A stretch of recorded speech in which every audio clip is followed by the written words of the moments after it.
Rusia dirá que fue solo una misión de entrenamiento.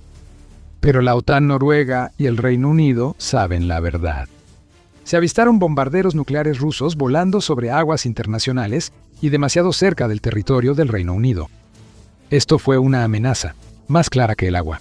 Pero la OTAN no iba a tolerarlo. Noruega desplegó sus F-35 para hacerle saber a la tripulación de los bombarderos rusos que, si intentaban algo estúpido, serían derribados del cielo. Esto fue un enfrentamiento en el espacio aéreo de la OTAN y podría cambiar la composición de Europa. El 23 de junio se dio a conocer la noticia de que la OTAN había respondido a un pequeño grupo de aeronaves rusas que volaban peligrosamente cerca del espacio aéreo de la OTAN. Un Tu-160 ruso, que es un bombardero capaz de portar armas nucleares y es el más grande y poderoso que Rusia tiene en su flota, formaba parte del grupo. Estaba escoltado por cazas MiG-31 mientras participaba en un vuelo de 16 horas a través del espacio aéreo internacional. Por esa descripción, podrías creer que Rusia no hacía nada malo. El espacio aéreo internacional es libre para todos, ¿no? Lo clave es que Rusia eligió cuidadosamente dónde enviar sus bombarderos nucleares. Durante los ejercicios nucleares, aviones rusos sobrevolaron el mar de Barents y el mar de Noruega, y en un momento estuvieron a pocos kilómetros al norte de las Islas Shetland, en el Reino Unido. Este no fue un ejercicio básico. Rusia pudo hacer esto en su espacio aéreo. Putin mostró su poder nuclear para advertir a la OTAN y al Reino Unido que sus aviones pueden acercarse para atacar. El Tu-160 hizo ejercicios de reabastecimiento en vuelo muy cerca del territorio de la OTAN y sabemos exactamente qué hacía por una razón simple. Noruega respondió enviando F-35 para observar y confrontar a las aeronaves rusas si sobrepasaban los límites.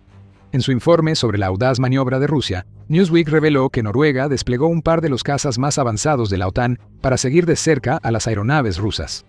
Rusia reconoció la respuesta. En partes de la ruta, los bombarderos estratégicos recibieron escolta de cazas extranjeros, informó el Kremlin sin dar más detalles. Así actúa Rusia. No suele admitir ante el mundo que sus tácticas de intimidación fueron frustradas por F-35 capaces de derribar sus Tu-160 y MiG-31 del cielo. Por suerte, el evento se realizó sin incidentes importantes. Sin duda, esto fue otra advertencia de Putin y sus compinches a la OTAN. Una táctica de intimidación, ya que bombarderos con capacidad nuclear bordearon el territorio de la OTAN realizando ejercicios de práctica que pudieron haberse hecho en cualquier otro lugar. Putin quería que la OTAN viera el Tu-160, quería que el Reino Unido y Noruega se vieran obligados a responder. Esto sí fue una prueba, pero más que reabastecerse en vuelo, Rusia quería saber qué enviaría a la OTAN. Rusia recibió la respuesta de Noruega y debió anticiparla. La OTAN pudo enviar aviones de combate para enfrentar la amenaza rusa tan rápido porque Noruega ha estado preparándose para este tipo de situaciones desde hace mucho tiempo. El despliegue de los F-35 se realizó a través del Programa de Alerta de Reacción Rápida de Noruega, que fue creado para asegurar que Oslo siempre pueda hacer despegar de inmediato al menos 2 de los 50 F-35 ante una amenaza. Los aviones de combate de reacción rápida están en la base aérea de Avenus, al norte de Noruega, con vista al mar de Noruega y al de Barents. Según Newsweek, Noruega afirma que realiza alrededor de 40 misiones al año a través de su programa de alerta de reacción rápida, y que los 2 F-35 dedicados al programa son capaces de estar en el aire y en camino hacia un objetivo en menos de 15 minutos. Se usan los F-35 porque son aviones de combate de quinta generación, los más sofisticados que un país puede tener. Estos aviones buscan enviar un mensaje claro a Putin cada vez que usa tácticas de intimidación cerca de aguas de la OTAN. La OTAN está preparada para cualquier cosa que Rusia envíe, y tiene que estarlo. Aunque todo parece una simple prueba de Rusia, el trasfondo muestra por qué se necesitaban los F-35. El Tu-160 no es cualquier bombardero, es el más peligroso que tiene Rusia, y fue enviado para pruebas justo al mismo tiempo que un cierto miembro prominente del gabinete parlamentario de Putin estaba argumentando a favor del uso de armas nucleares. Comenzaremos con el bombardero. El Tu-160 quizá no sea el más avanzado del mundo. No posee las mismas capacidades de sigilo que el B-2 Spirit o el B-21 Raider fabricados en Estados Unidos. Pero lo que sí tiene el bombardero es tamaño, velocidad y una aterradora variedad de armas para lanzar contra el enemigo. Con estas métricas tradicionales, podría decirse que el Tu-160, llamado Blackjack por la OTAN, es el bombardero más aterrador del mundo. Aunque es de la era de la Guerra Fría, Los motores del Tu-160 generan el empuje necesario para que este gran avión de guerra supere Mach 2, una velocidad que ningún otro bombardero iguala. Esa velocidad se puede alcanzar mientras el bombardero transporta casi 45.000 kilogramos de armas, que pueden incluir misiles de crucero, bombas convencionales y, lo más preocupante, armas nucleares. Ese poder absoluto explica por qué fueron F-35 los que se enviaron a seguir al Tu-160 en lugar de cualquiera de las otras aeronaves en el arsenal colectivo de la OTAN.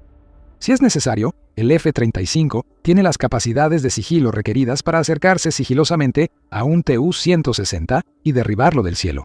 También necesita ese sigilo, ya que el Tu-160, a pesar de su enorme tamaño, puede superar en velocidad al F-35.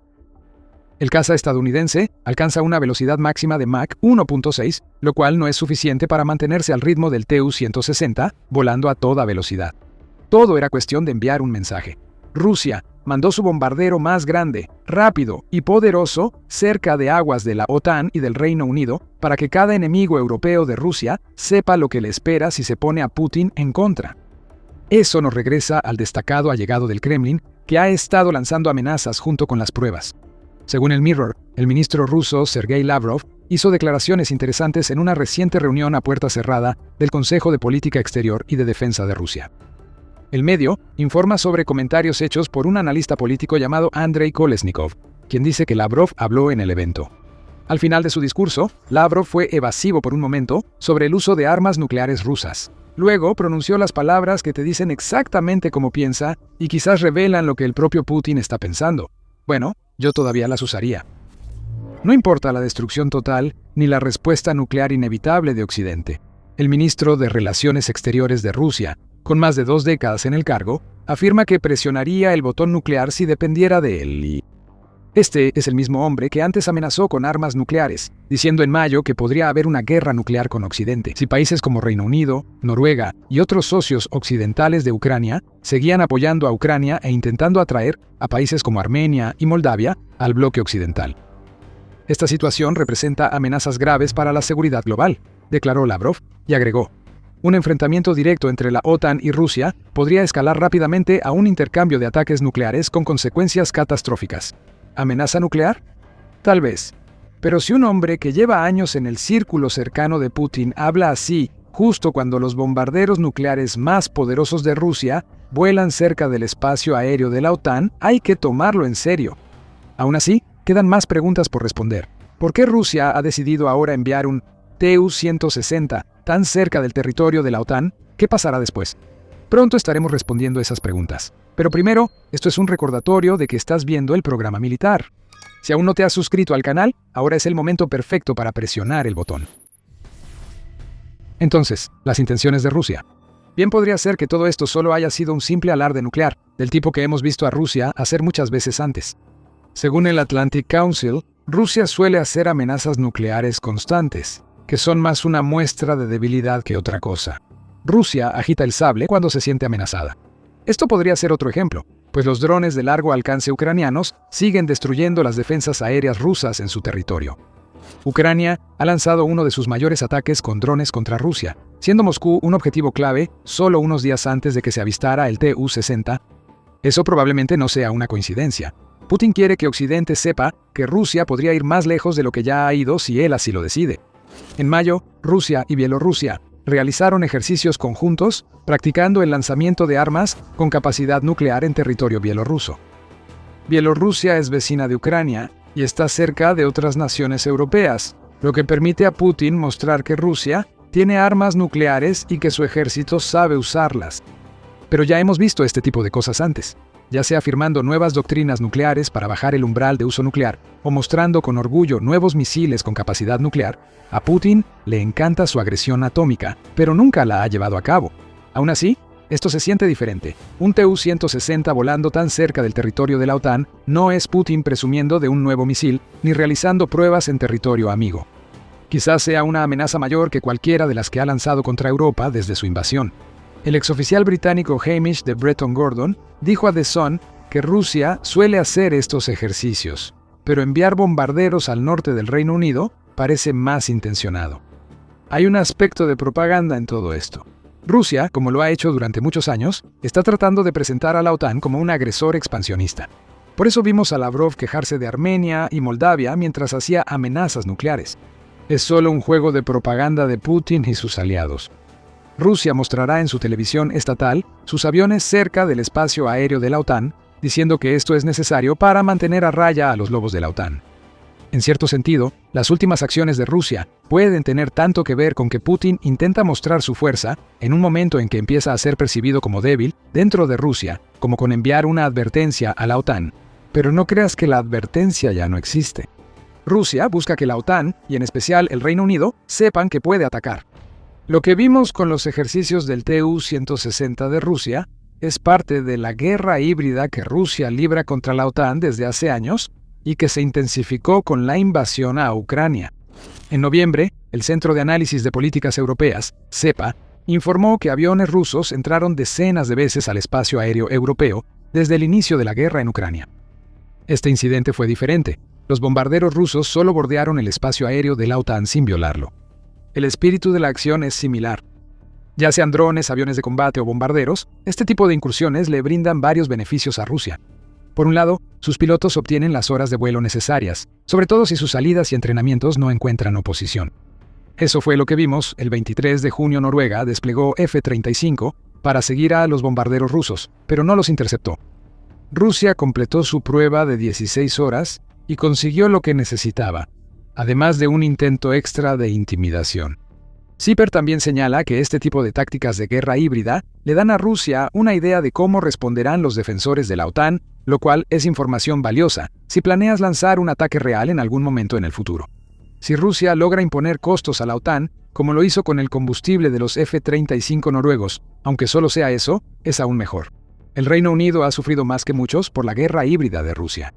Según de Breton Gordon, hasta el jefe de MI6 ha admitido que el Reino Unido está en una guerra híbrida provocada por Rusia. Rusia realiza ciberataques constantes al Reino Unido. Los expertos en ciberseguridad dicen que este tipo de ataques han aumentado un 1586% desde el estallido de la guerra en Ucrania. La cifra aumenta cada año, evidenciando una escalada de Rusia.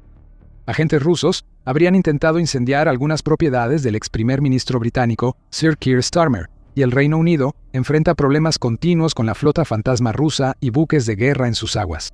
Al menos 200 barcos de la flota fantasma han pasado por aguas británicas. Informa la BBC, la Marina Real mantiene vigilancia constante sobre los buques de guerra rusos y responde rápidamente cuando aparecen. Considerando todo esto, no sorprende que un Tu-160 ruso haya hecho pruebas cerca del Reino Unido. Noruega pudo responder a la amenaza y Rusia estará más que dispuesta a intimidar a ese miembro de la OTAN, pero el Reino Unido sigue siendo un objetivo claro. Ahora vamos con la segunda pregunta que hicimos hace unos minutos. ¿Qué sigue? Rusia intensifica sus amenazas híbridas, nucleares y más. El Kremlin, por supuesto, finge que no sucede nada de esto. Todo esto fue solo una prueba inocente de bombarderos con capacidad nuclear, que casualmente implicó volar durante 16 horas en el espacio aéreo en los límites del territorio de la OTAN. No hay nada que ver aquí, sigan adelante. Todo eso es una tontería. Esto fue una amenaza implícita y tácita, como ocurre con muchas de las cosas que hace Rusia. Tampoco es la primera vez que Rusia hace algo así. En enero pasado, un par de Tu-160 realizaron pruebas demasiado cerca de las aguas del Reino Unido. La alerta de reacción rápida se activó otra vez cuando aliados del Reino Unido enviaron cazas para vigilar bombarderos rusos.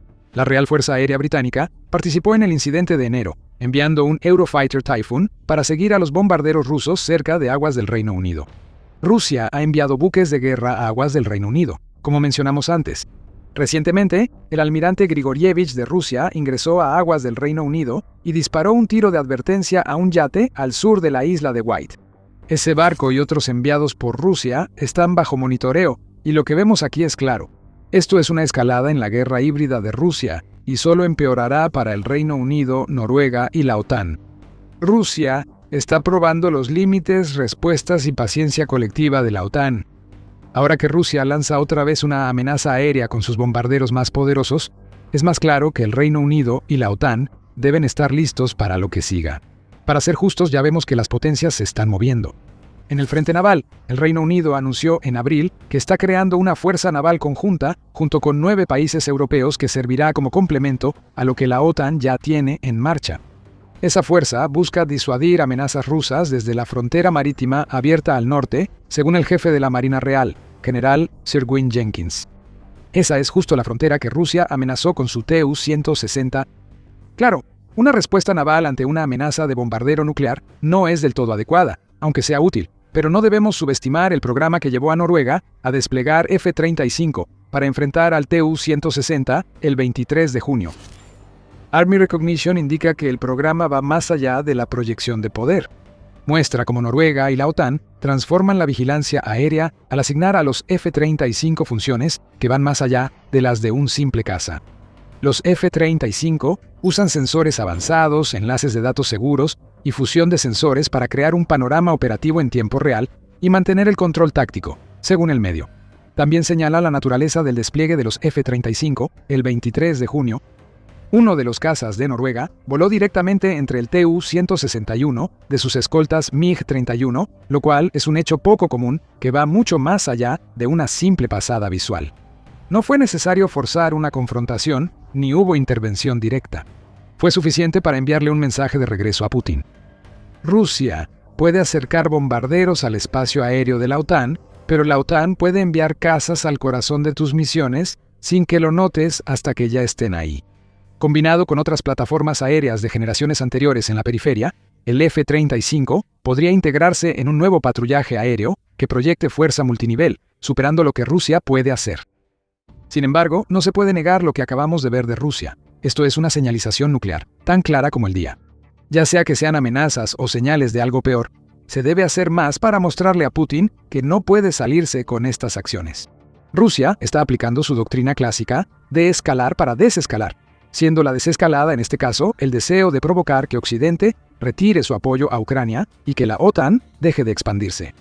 La respuesta a esto probablemente será una mayor inversión, especialmente en capacidades de ataque de precisión y tecnología aérea, más avanzada que le demuestre a Putin, sin lugar a dudas, que la capacidad de disuasión de la OTAN supera por mucho cualquier cosa que Rusia pueda enviar. F-35, respondiendo a un Tu-160, envía un mensaje claro.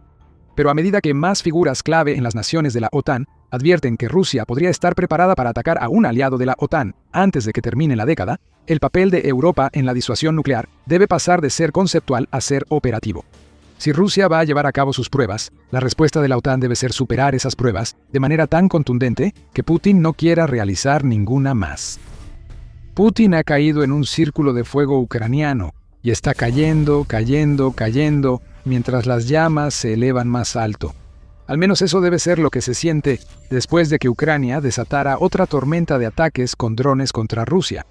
Plantas petroleras, instalaciones de manufactura y mucho más han quedado en llamas después de que Ucrania pareciera atacar todo en todas partes al mismo tiempo dentro de Rusia. Esto es lo que Putin le ha traído a su gente. Un enjambre incesante de drones del que nada puede escapar. Rusia es grande, pero los drones ucranianos son brutales y paralizan al país, mientras la reputación de Putin como hombre fuerte y protector se destruye. Putin solo pudo observar mientras Ucrania lanzaba un gran enjambre de drones contra Rusia el 9 de julio y hasta el 10 de julio.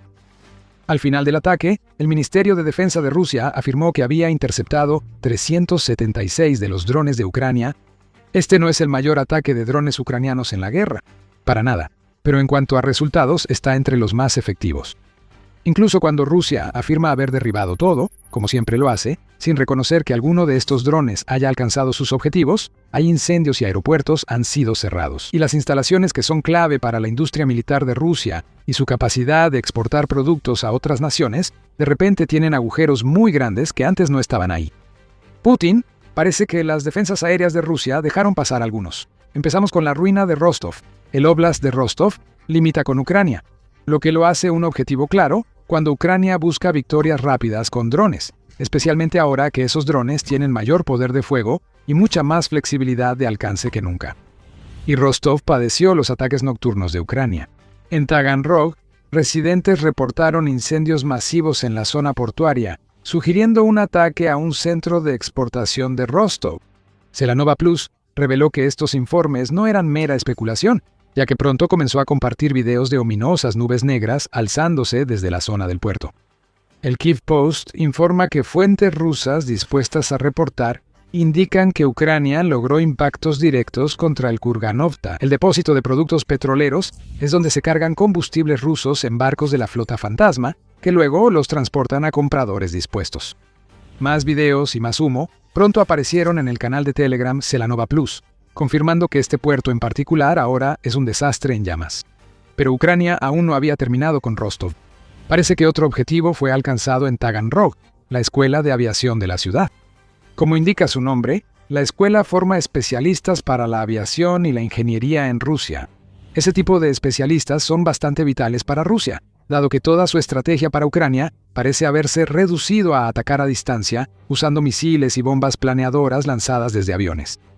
Y de nuevo, hay videos, esta vez compartidos en Telegram por el jefe del Centro para el Estudio de la Ocupación, Petro Andriushenko.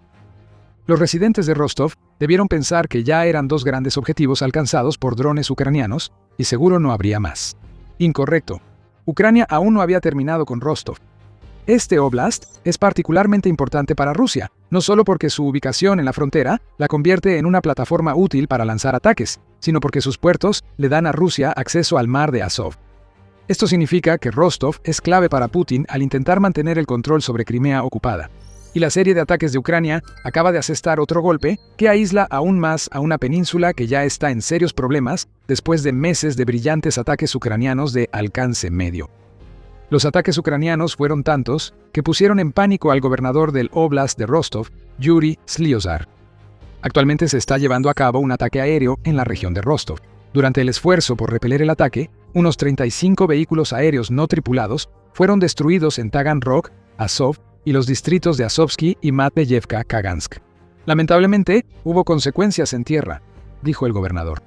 Suponemos que consecuencias en tierra significa que nuestras defensas aéreas dejaron pasar varios drones. Para Rusia, nuestras defensas aéreas fueron tan efectivas que derribaron todo, pero los escombros cayeron justo en los objetivos que Ucrania quería atacar. Además de los dos mencionados, hubo más objetivos. Sliozar reporta ataques en la aldea Kaganik. Afirma que drones ucranianos impactaron un edificio administrativo, causando un incendio sin víctimas. En la propia ciudad de Azov, los ataques con drones de Ucrania provocaron incendios masivos en un par de instalaciones de almacenamiento de petróleo. Esos incendios debieron ser grandes, ya que Rusia no suele admitir ataques de drones ucranianos. Que el gobernador de Rostov informe, esto indica que las llamas eran demasiado intensas para ocultarse. Se detuvo antes de identificar las instalaciones petroleras atacadas por Ucrania, pero no necesitamos escuchar eso.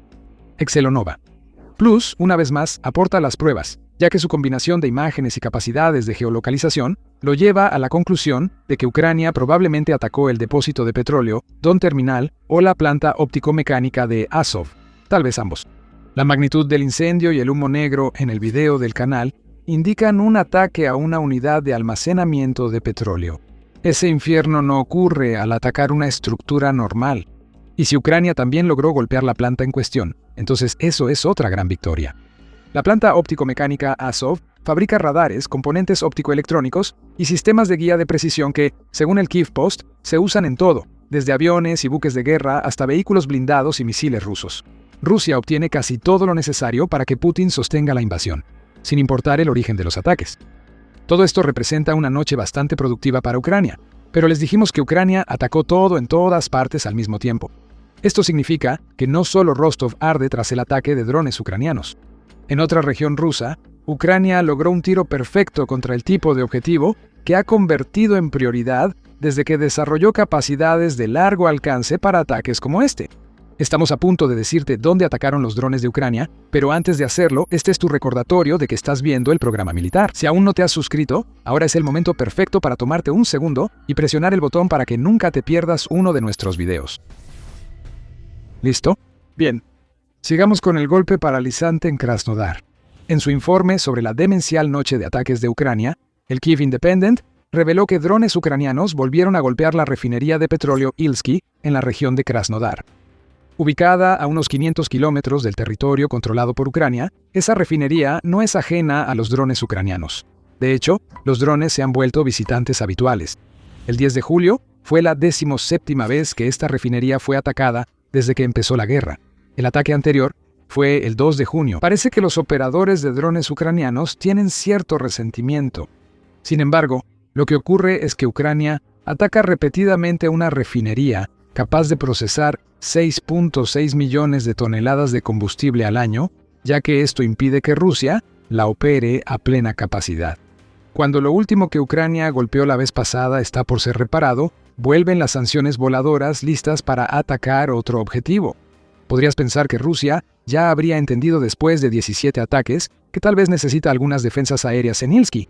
Quizá ya lo entendió, solo que no tiene defensas de sobra. De cualquier forma, más incendios arden en una refinería que suplica alivio ante los drones de Ucrania. Una vez más, Excel y Overplus tienen las imágenes mientras vemos un incendio ardiendo en Ilsky bajo el cielo nocturno. El cuartel operativo del Krai de Krasnodar informó que un incendio se desató en la refinería de petróleo de Ilsky, distrito de Seversky, por la caída de restos de drones. Ahí está. Esperábamos la palabra con D y las autoridades del Krai de Krasnodar no decepcionaron. Los restos de dron más precisos del mundo parecen haber golpeado de nuevo, por 17ª vez en total y la 5ª vez solo en 2026. Ya ni creemos tener fuerzas para el sarcasmo. Esta excusa de los restos ya cansa, especialmente cuando esos restos nunca parecen caer inofensivamente a kilómetros de distancia del objetivo de Ucrania. Así que la refinería de petróleo de Ilsky se volvió a incendiar, lo cual realmente no le va a hacer ningún favor a Rusia cuando se trata de lidiar con la crisis de combustible que está arrasando en todo el país en este momento. Quemar combustible y petróleo reduce exportaciones y disminuye el fondo de guerra del Kremlin. Hay un lugar más que fue atacado por los drones de Ucrania para cerrar la noche de ataques, y no es nada menos que la capital de Rusia, Moscú. Nos gustaría decir que los drones de Ucrania dieron varios golpes a objetivos militares clave, una mutilación de Moscú, siguiendo nuestro tema aliterativo, pero no es así. Ucrania envió drones, pero Rusia dice haberlos interceptado todos y no hay reportes que lo contradigan. Sin embargo, lo que Ucrania logró hacer con un ataque que el alcalde de Moscú, Sergei Sobyanin, dijo que consistió en 16 drones, fue forzar la suspensión temporal del aeropuerto de Domodedovo. Para colmo, el aeropuerto de Pulkovo, en San Petersburgo, también enfrentó restricciones similares, lo que indica que algunos drones ucranianos llegaron a la ciudad natal de Putin. ¿Es esto tan impresionante como lo que Ucrania logró en Rostov y el Krai de Krasnodar? Quizás no. Pero hay dos cosas que Ucrania ha logrado al enviar sus drones a Moscú.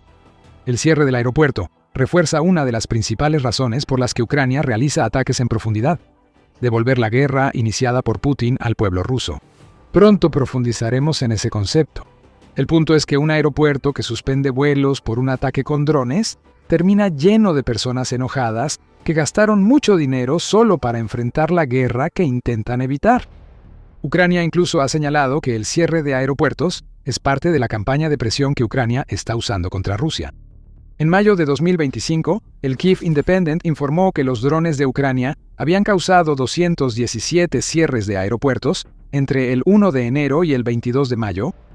El vocero de la División Sur del Ejército de Defensa de Ucrania, Serhiy Brachuk, afirmó entonces: estas interrupciones no son accidentales, son parte de una campaña de presión sobre la logística, la defensa aérea y la moral pública. La población rusa debe pagar por esta guerra. Dormir en tiendas de campaña en el aeropuerto no es lo peor, pero sí afecta a la moral. Es una forma única de hacer que el pueblo ruso pague. Pero verse obligado a dormir en el frío suelo de un aeropuerto o pelear con otras personas por las pocas sillas disponibles es una buena manera de recordarle al pueblo de Moscú que su presidente inició una guerra que no puede terminar. Y hablando de recordatorios, eso nos lleva al segundo logro de los ataques de Ucrania en Moscú. Obligaron a Putin a recordar que Ucrania puede atacar la capital de Rusia. Ya lo ha hecho varias veces en 2026. A finales de junio, Ucrania atacó un centro satelital en la capital rusa. A mediados de ese mes, Ucrania realizó uno de sus mayores ataques aéreos, dañando la principal refinería de Moscú y provocando quejas de los residentes por la lluvia negra del petróleo quemado. Putin ya sabe que Ucrania tiene drones capaces de llegar a Moscú y destruir infraestructuras energéticas y militares clave. El líder de Rusia agradecerá su suerte tras el ataque del 10 de julio, que solo cerró un aeropuerto, pero no debería. Lo que probablemente acabamos de ver de Ucrania es solo un preludio, un aperitivo antes de otro evento mayor, donde el fuego alcanzará una ciudad capital rusa ahora más vulnerable que nunca bajo Putin. Analicemos el 10 de julio desde una perspectiva más amplia. Como día de ataques, fue inmenso. Se atacaron depósitos de petróleo, refinerías e instalaciones militares, y además hubo ese pequeño recordatorio para Moscú.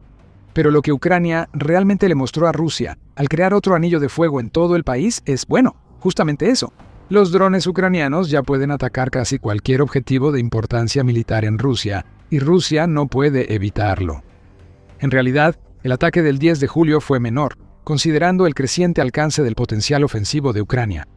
Parece increíble decirlo, considerando que muchos drones ucranianos recorrieron 1000 kilómetros para llegar a sus objetivos, algo impensable cuando Putin inició la invasión. Pero es la verdad. Ucrania puede golpear mucho más adentro de lo que sugiere el ataque del 10 de julio, y eso hará que Putin se orine en los pantalones.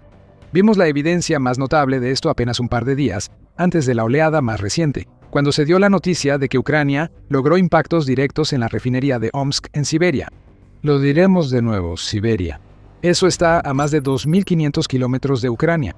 Parece que Ucrania usó la nueva versión del dron FP-1 capaz de recorrer esa distancia para llevar a cabo el ataque. Ese es un récord de distancia para los drones de Ucrania, y por mucho. Y lo que le dice esto a Putin y a su gente es un mensaje simple que Ucrania quiere que resuene desde los pasillos del Kremlin hasta el lejano oriente ruso. Ya nada está a salvo. Y Rusia lo sabe. Desde marzo, los funcionarios rusos han estado dando esta advertencia. Sergei Shoigu, exministro de Defensa y secretario del Consejo de Seguridad de Rusia, afirmó lo mismo en una reunión en los Urales, donde habló de los drones ucranianos de largo alcance y de varios ataques de sabotaje ocurridos en ese tiempo. El ritmo de desarrollo de los sistemas de armas, principalmente los sistemas de drones no tripulados, y la sofisticación de los métodos utilizados para desplegarlos, son tales que ninguna región de Rusia puede sentirse segura, declaró Shoigu. Al menos hay un funcionario ruso dispuesto a decir la verdad. Esa verdad es que la retaguardia de Rusia ha desaparecido. Ahora su retaguardia es vulnerable, y no es solo Shoigu quien lo dice.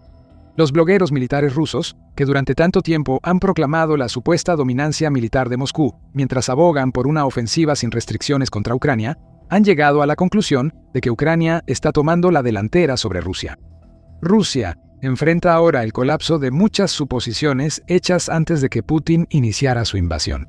Ucrania supuestamente no podría hacer esto, pero ahora los ataques en profundidad en Rusia son casi diarios. Psicológicamente, ese hecho está teniendo un impacto en el pueblo ruso y está haciendo que el control de Putin sobre ellos se debilite. Recuerda, Putin es un hombre que ha construido su reputación aparentando ser fuerte ante su pueblo, incluso cuando para otros es evidente que es mucho más débil de lo que dice ser. El gran defensor está siendo expuesto como un farsante tonto, ya que ya no puede proteger a los rusos comunes de las consecuencias de la guerra. Ataques como los del 10 de julio están cambiando el discurso público, tanto en redes sociales como en el Consejo de Seguridad de Rusia. Según el Atlantic Council, tras el ataque de junio en San Petersburgo, el cambio en el discurso público ruso se debe a la campaña de bombardeo estratégico de Ucrania, cada vez más efectiva y mucho más difícil de minimizar o ignorar. Imágenes de explosiones inundan a diario redes sociales rusas, y los recientes ataques en la región de Moscú han tocado una fibra sensible. No lo podríamos haber dicho mejor.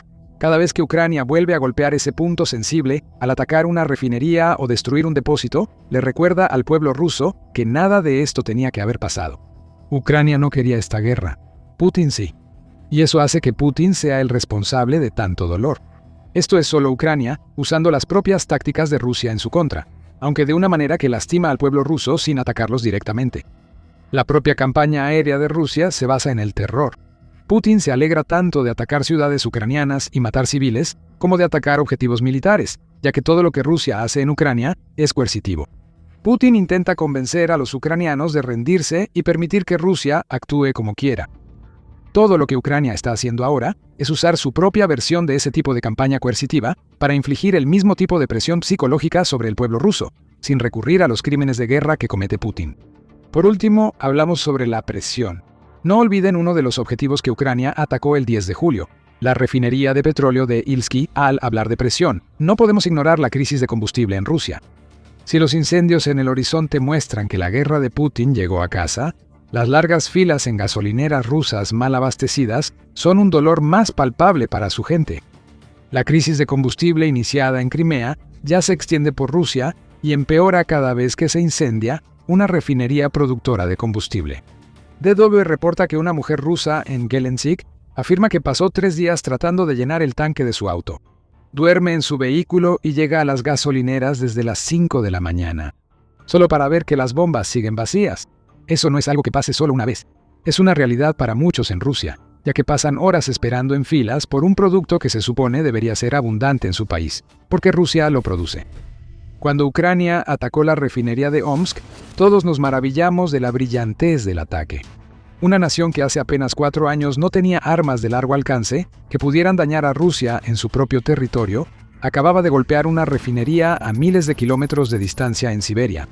Se hicieron preguntas. ¿Cómo lo logró Ucrania? ¿Qué tipo de dron usó? Ya tenemos respuestas. Nada en Rusia está seguro, pues Ucrania creó algo que las defensas aéreas rusas no pueden detener. Una bestia con un alcance de 3.400 kilómetros, diferente a cualquier cosa que se haya visto antes.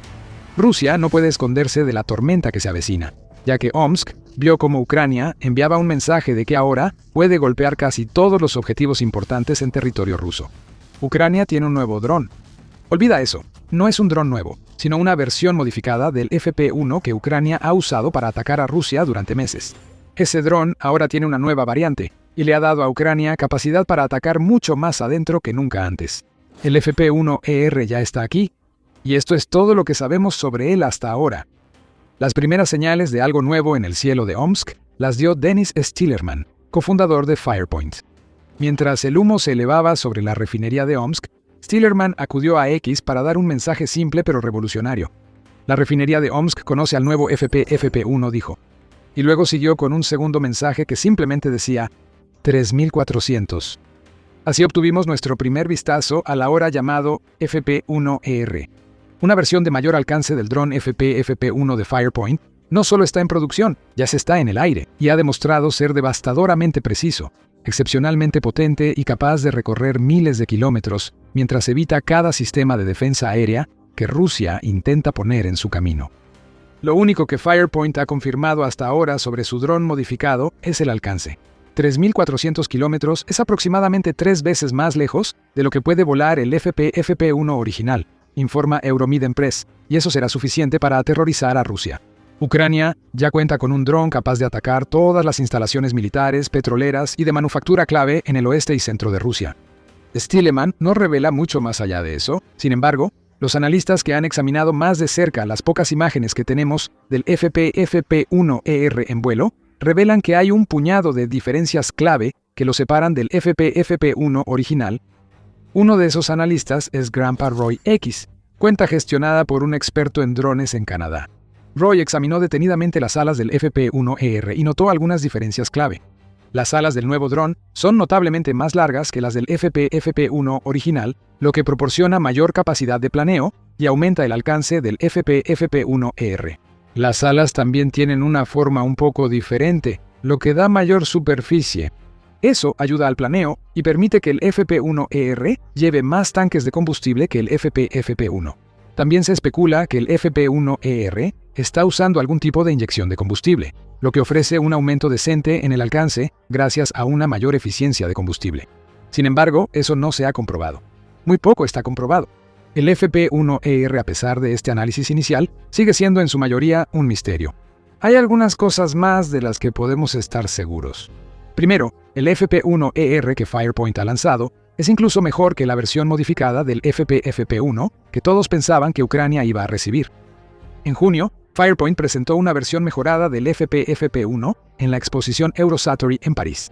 La exposición mostró que el FP-1 tenía un tanque de combustible extra, aunque Firepoint dijo que esto le daría un alcance de 2.700 kilómetros. Eso fue menos de un mes antes del ataque a la refinería de Omsk. Así que en solo unas semanas, parece que Firepoint logró mejorar nuevamente su nueva versión del FP-1 para agregar otros 800 kilómetros a su alcance. O eso, o la versión del FP-1 vista en Eurosatory era un dron completamente diferente, y el FP-1ER se mantuvo en secreto hasta que se estrelló en la refinería de Omsk. En segundo lugar, al menos podemos estimar el precio aproximado del FP-FP1ER. Como señala Euromiden Press, el FP-1 original le cuesta a Ucrania alrededor de $50,000 por unidad. El FP-FP1ER costará más por las alas grandes y tanques extra de combustible. Sin embargo, esas adiciones no bastarán para que el precio del FP-FP1ER supere al de la otra arma principal de largo alcance de Firepoint, el FP-FP5. Ese misil de crucero híbrido tiene un alcance similar al del FP-1ER, pero viene con un precio de $500,000. Parece muy probable que Ucrania pueda comprar varios FP-FP1ER por el precio de un solo FP-FP5, lo que sugiere un precio en el rango bajo de las 6 cifras. Quizás menos. Depende de cuánto sumen los tanques de combustible y el material de las alas al precio de $50,000 del FP-1 original. Lo que Rusia está viendo aquí es un dron que tiene la capacidad de atacar cientos de objetivos y que puede construirse por una fracción del costo de un misil. Y eso es preocupante. Esto significa que Ucrania podría lanzar grandes enjambres de FP-FP1ER en el futuro. Sobre lo demás del FP-FP1ER solo podemos especular. Aún hay misterios, como la carga útil del dron. La versión original del FP-FP1 solo soporta 60 kilos de carga útil, por lo que no tenía suficiente poder explosivo para causar algo como en Omsk.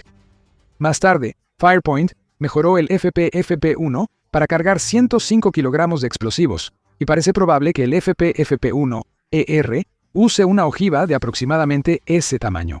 Probable, pero no confirmado. La ojiva del FP-FP1ER podría ser más grande, dependiendo de si las alas modificadas y tanques extra compensan el peso adicional. Tampoco sabemos cómo funciona el sistema de guía del nuevo dron de Ucrania. Es muy probable que el FP-1ER utilice la combinación de navegación satelital e inercial que uno esperaría ver en un arma de este tipo.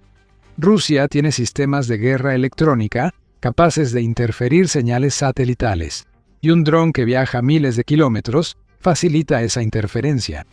La navegación satelital sola sería riesgosa, así que es posible que haya algún tipo de inteligencia artificial involucrada con el FP-1ER. No se sabe cuál podría ser esa inteligencia artificial, suponiendo que siquiera esté presente.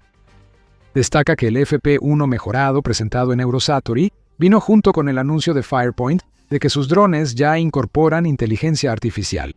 De nuevo, no se dieron detalles, pero tendría sentido que se usara inteligencia artificial en un dron que puede volar 3.400 kilómetros, aunque solo sea para contrarrestar la posibilidad de interferencias, lo que haría que todo el vuelo fuera una completa pérdida de tiempo. Finalmente, hay una cosa más sobre el FP-1ER que sabemos con certeza. El mejor avión de combate ruso no pudo detenerlo en Omsk. Poco después del ataque de Ucrania en Omsk, empezaron a circular en redes sociales fotografías y videos que parecían indicar que Rusia había desplegado un Su-57 para detener los drones ucranianos. Se dice que el Su-57 es el avión de combate de quinta generación de Rusia, aunque existen dudas sobre su estructura que lo colocan más cerca de la cuarta generación. Aún así, este es el mejor avión de combate de Rusia, y su velocidad y poder de fuego bastan para detener casi cualquier dron ucraniano. Pero el Su-57 de Rusia falló varias veces. Euromaidan Press informa que Ucrania envió unos 7 drones a Omsk en el ataque del 6 de julio, lo que habría dado al Su-57 ruso más objetivos y aumentado la probabilidad de que los drones fueran detectados por radares rusos. De hecho, Michael Bonnet, quien es analista de RAND, señala que Rusia desplegó tanto un Su-57 como un A-50 AWACS o avión de alerta y control aerotransportado para enfrentar los drones de Ucrania. Bonnet afirma que es la primera vez que ocurre esto y sugiere que los radares rusos detectaron los drones ucranianos mucho antes de su llegada a Omsk. Los drones FP-1 son lentos y habrían tardado horas en llegar a Omsk, a menos que los A-50 y Su-57 patrullaran las 24 horas todos los días, lo cual es muy improbable por su escasez.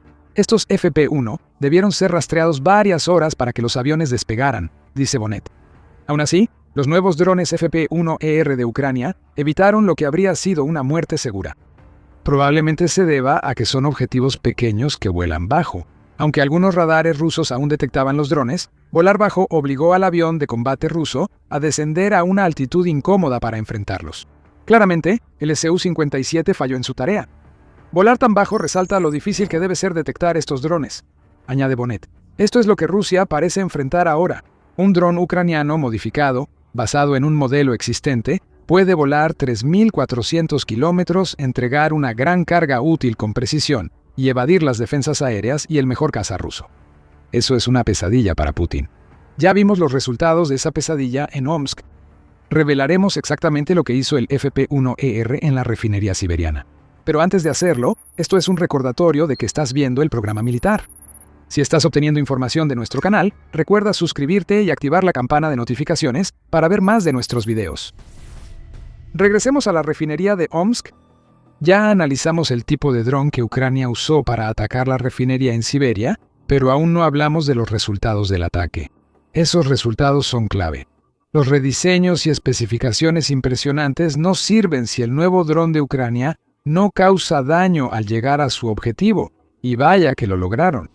Ucrania eligió la refinería de Omsk por varias razones. La distancia es una de ellas. ¿Qué mejor manera de mostrarle a Rusia que tiene una nueva amenaza con la que lidiar que enviar esa amenaza a una refinería que está a unos 2.500 kilómetros de Ucrania? El ataque con drones a Omsk rompió un récord de distancia, lo cual ya es un mensaje en sí mismo.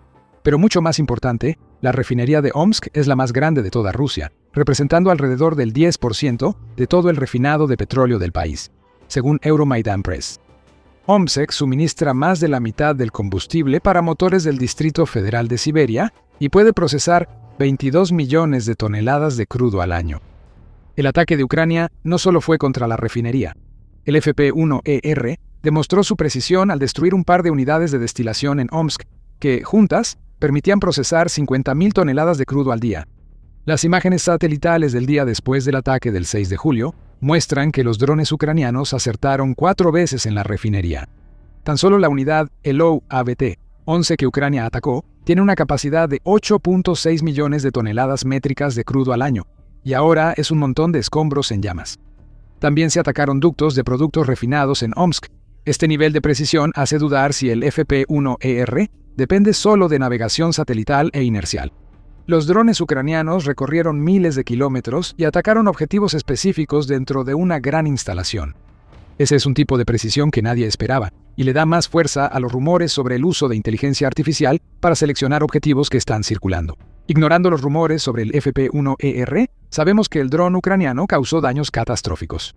En un informe de seguimiento, Reuters reveló que Rusia se ha visto obligada a suspender el procesamiento en la refinería de Omsk por un periodo de tiempo no especificado.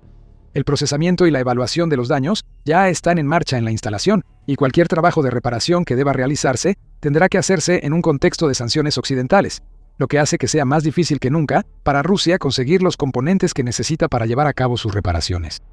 Con el FP-1ER Ucrania acaba de cortar la arteria de combustible de Siberia, y lo ha hecho a una distancia nunca antes vista. Esto nos lleva a lo que significa para el futuro. La campaña de Ucrania contra las refinerías ahora es más fuerte que nunca. Atacar la refinería de petróleo más grande de Rusia es un mensaje que Putin no puede ignorar, pero llega tras una campaña de refinerías en aumento que ha dejado a Rusia en modo de crisis. Con el ataque a Omsk en su haber, Ucrania ahora ha golpeado oficialmente las 11 refinerías de petróleo más grandes de Rusia, informó el medio United 24 el 7 de julio. Es un hito estratégico porque la refinería siberiana de Rusia se creía fuera del alcance de Ucrania, pero ahora lo está. Y lo que eso significa para Rusia es que una campaña contra las refinerías que ya estaba causando mucho dolor financiero y doméstico se va a volver mucho más problemática.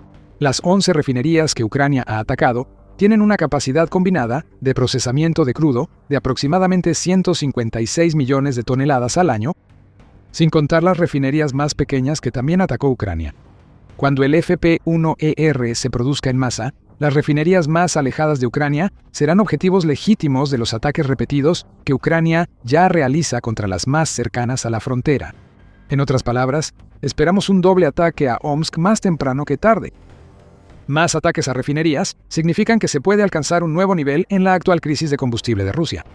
Esa crisis ya se extiende ampliamente por toda Rusia.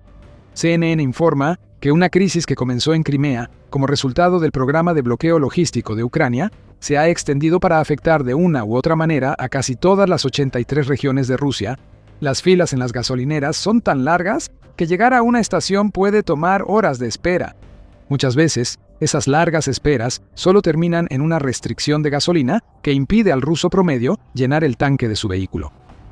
Los precios suben mientras se agotan las reservas de combustible, y la frustración entre la población rusa, en algunos casos, está derivando en peleas. La respuesta de Rusia a todo esto es prohibir la exportación de todos los principales tipos de combustible. El 8 de julio se dio a conocer la noticia de que Rusia prohibió las exportaciones de diésel junto con las exportaciones de combustible para aviones. Eso se suma a la prohibición de exportar gasolina que debería durar hasta finales de julio, pero probablemente se extienda. ¿Y cómo lo sabemos?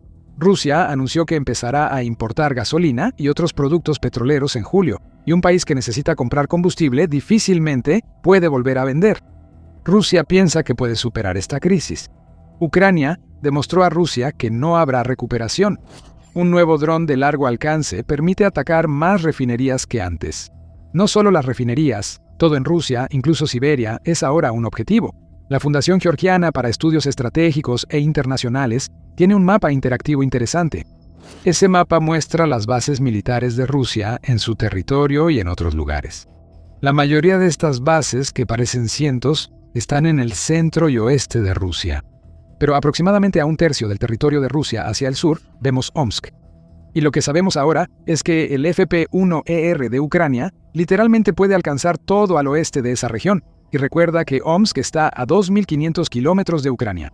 El FP-1ER tiene otros 900 kilómetros de alcance, así que bien podría ser capaz de atacar el conjunto de bases que Rusia ha desarrollado al este de la refinería de Omsk.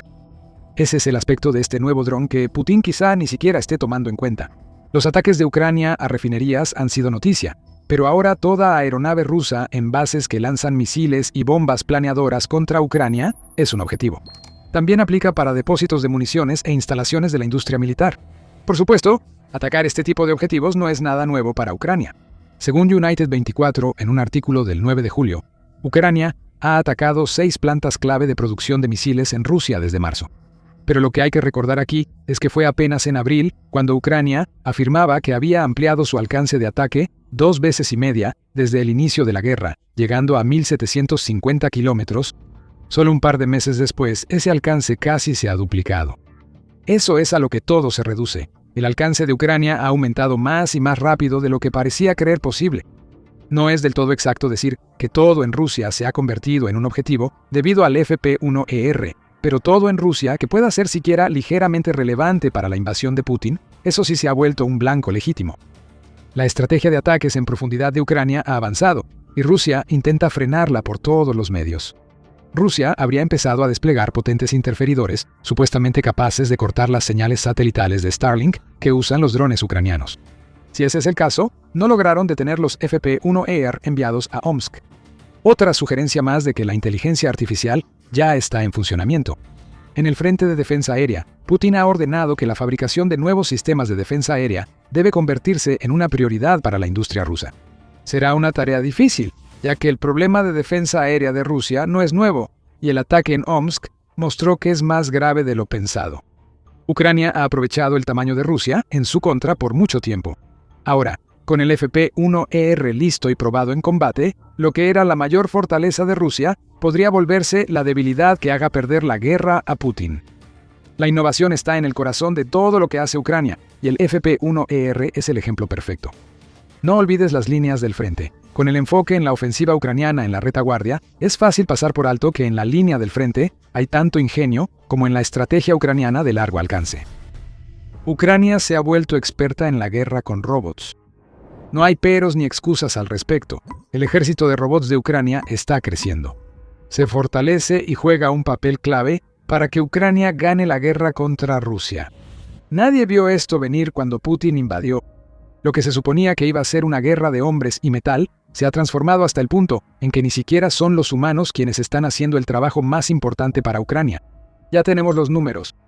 Los robots terrestres ayudan a Ucrania más que nunca.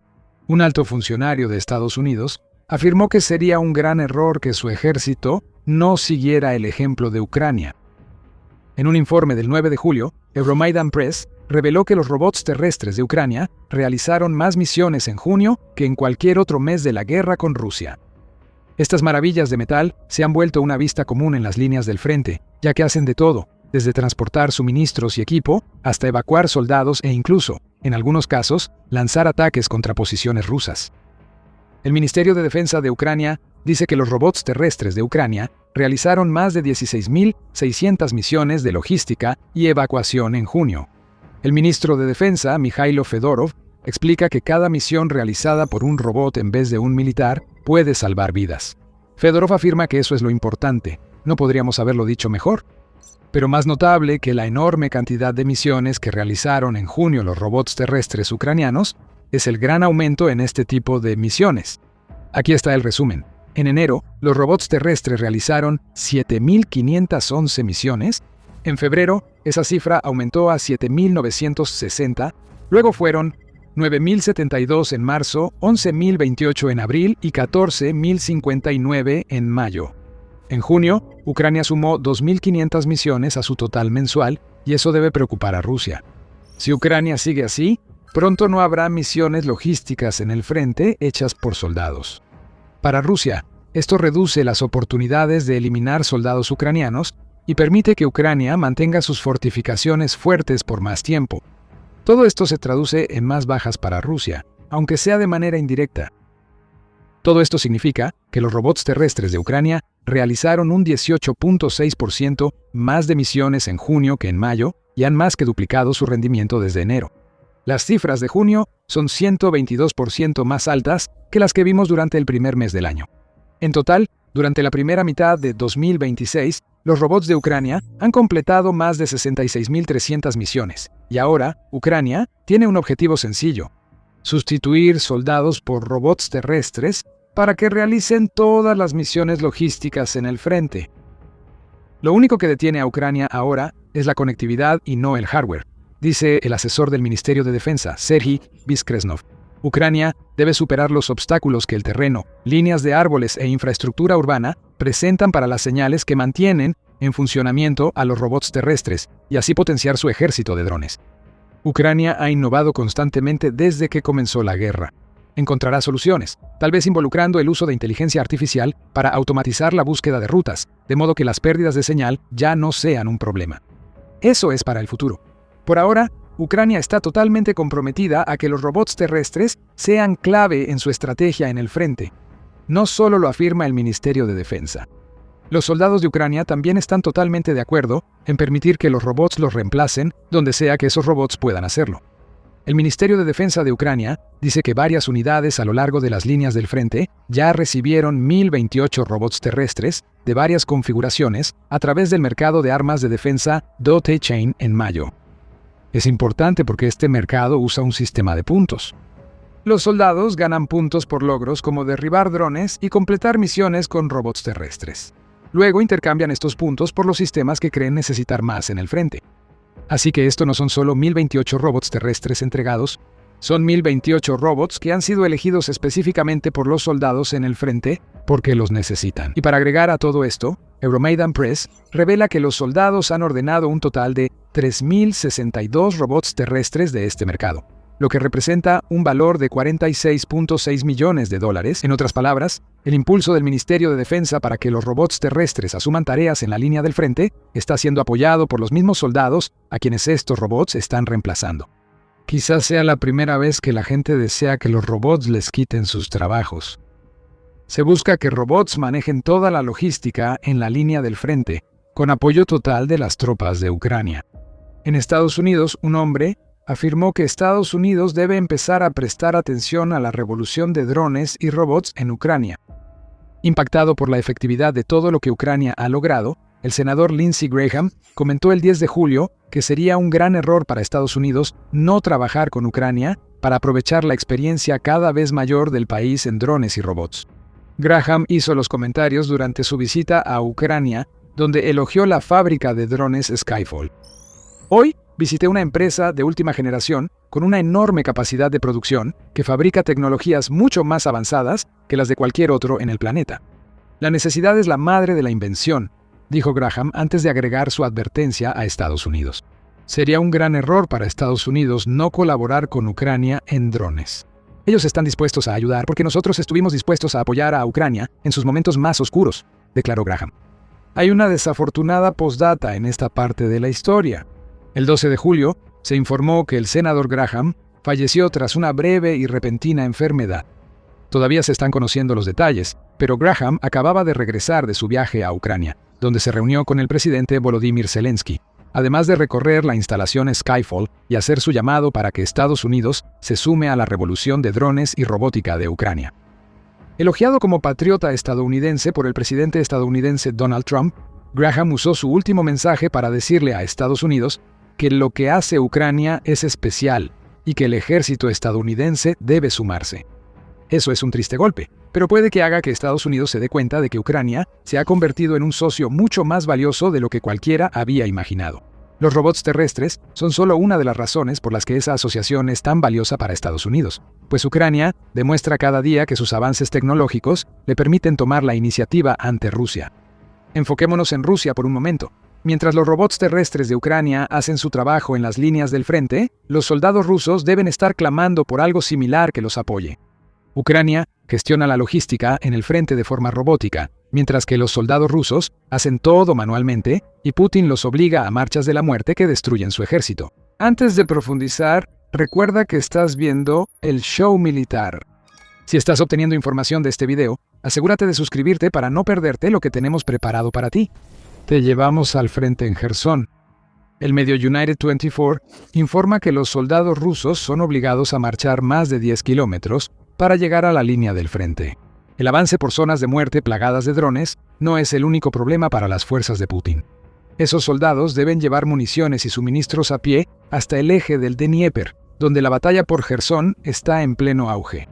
El reto logístico aumenta porque las fuerzas ucranianas amplían sus zonas mortales, cubriendo más territorio que deben cruzar las tropas rusas. La revelación es de Serhiy Zajiev, portavoz de la 34ª Brigada de Infantería de Marina Separada de Ucrania. Hemos logrado tanto control que ampliamos nuestra zona mortal a diario. Si miras el mapa Kostorosova, Radensk, las fuerzas rusas ya no pueden sentirse seguras ahí. Podemos alcanzarlas en cualquier parte, encontrarlas y destruirlas. Tenemos la iniciativa, dijo Serhiy, antes de explicar lo que ven ahora las fuerzas de Ucrania en el frente. Los rusos ya no pueden llegar en vehículo a sus posiciones. Ahora deben cargar munición y suministros caminando 10 a 11 kilómetros para llegar a posiciones de infantería o de artillería. Lo que vemos aquí es un contraste mortal. Ucrania está reemplazando a los soldados que antes hacían este tipo de recorridos con robots que son difíciles de detectar mientras se desplazan y que se han convertido en parte de una red de logística modernizada que mantiene a Ucrania con vida. La respuesta de Rusia es mandar carne de cañón, como siempre. No puede igualar a Ucrania en robots, así que manda a los soldados con municiones y suministros a cruzar zonas de muerte. Esos soldados, por su carga, se mueven más lento y son blancos fáciles para los drones ucranianos, siempre presentes. En cuanto el soldado es visto, todo termina.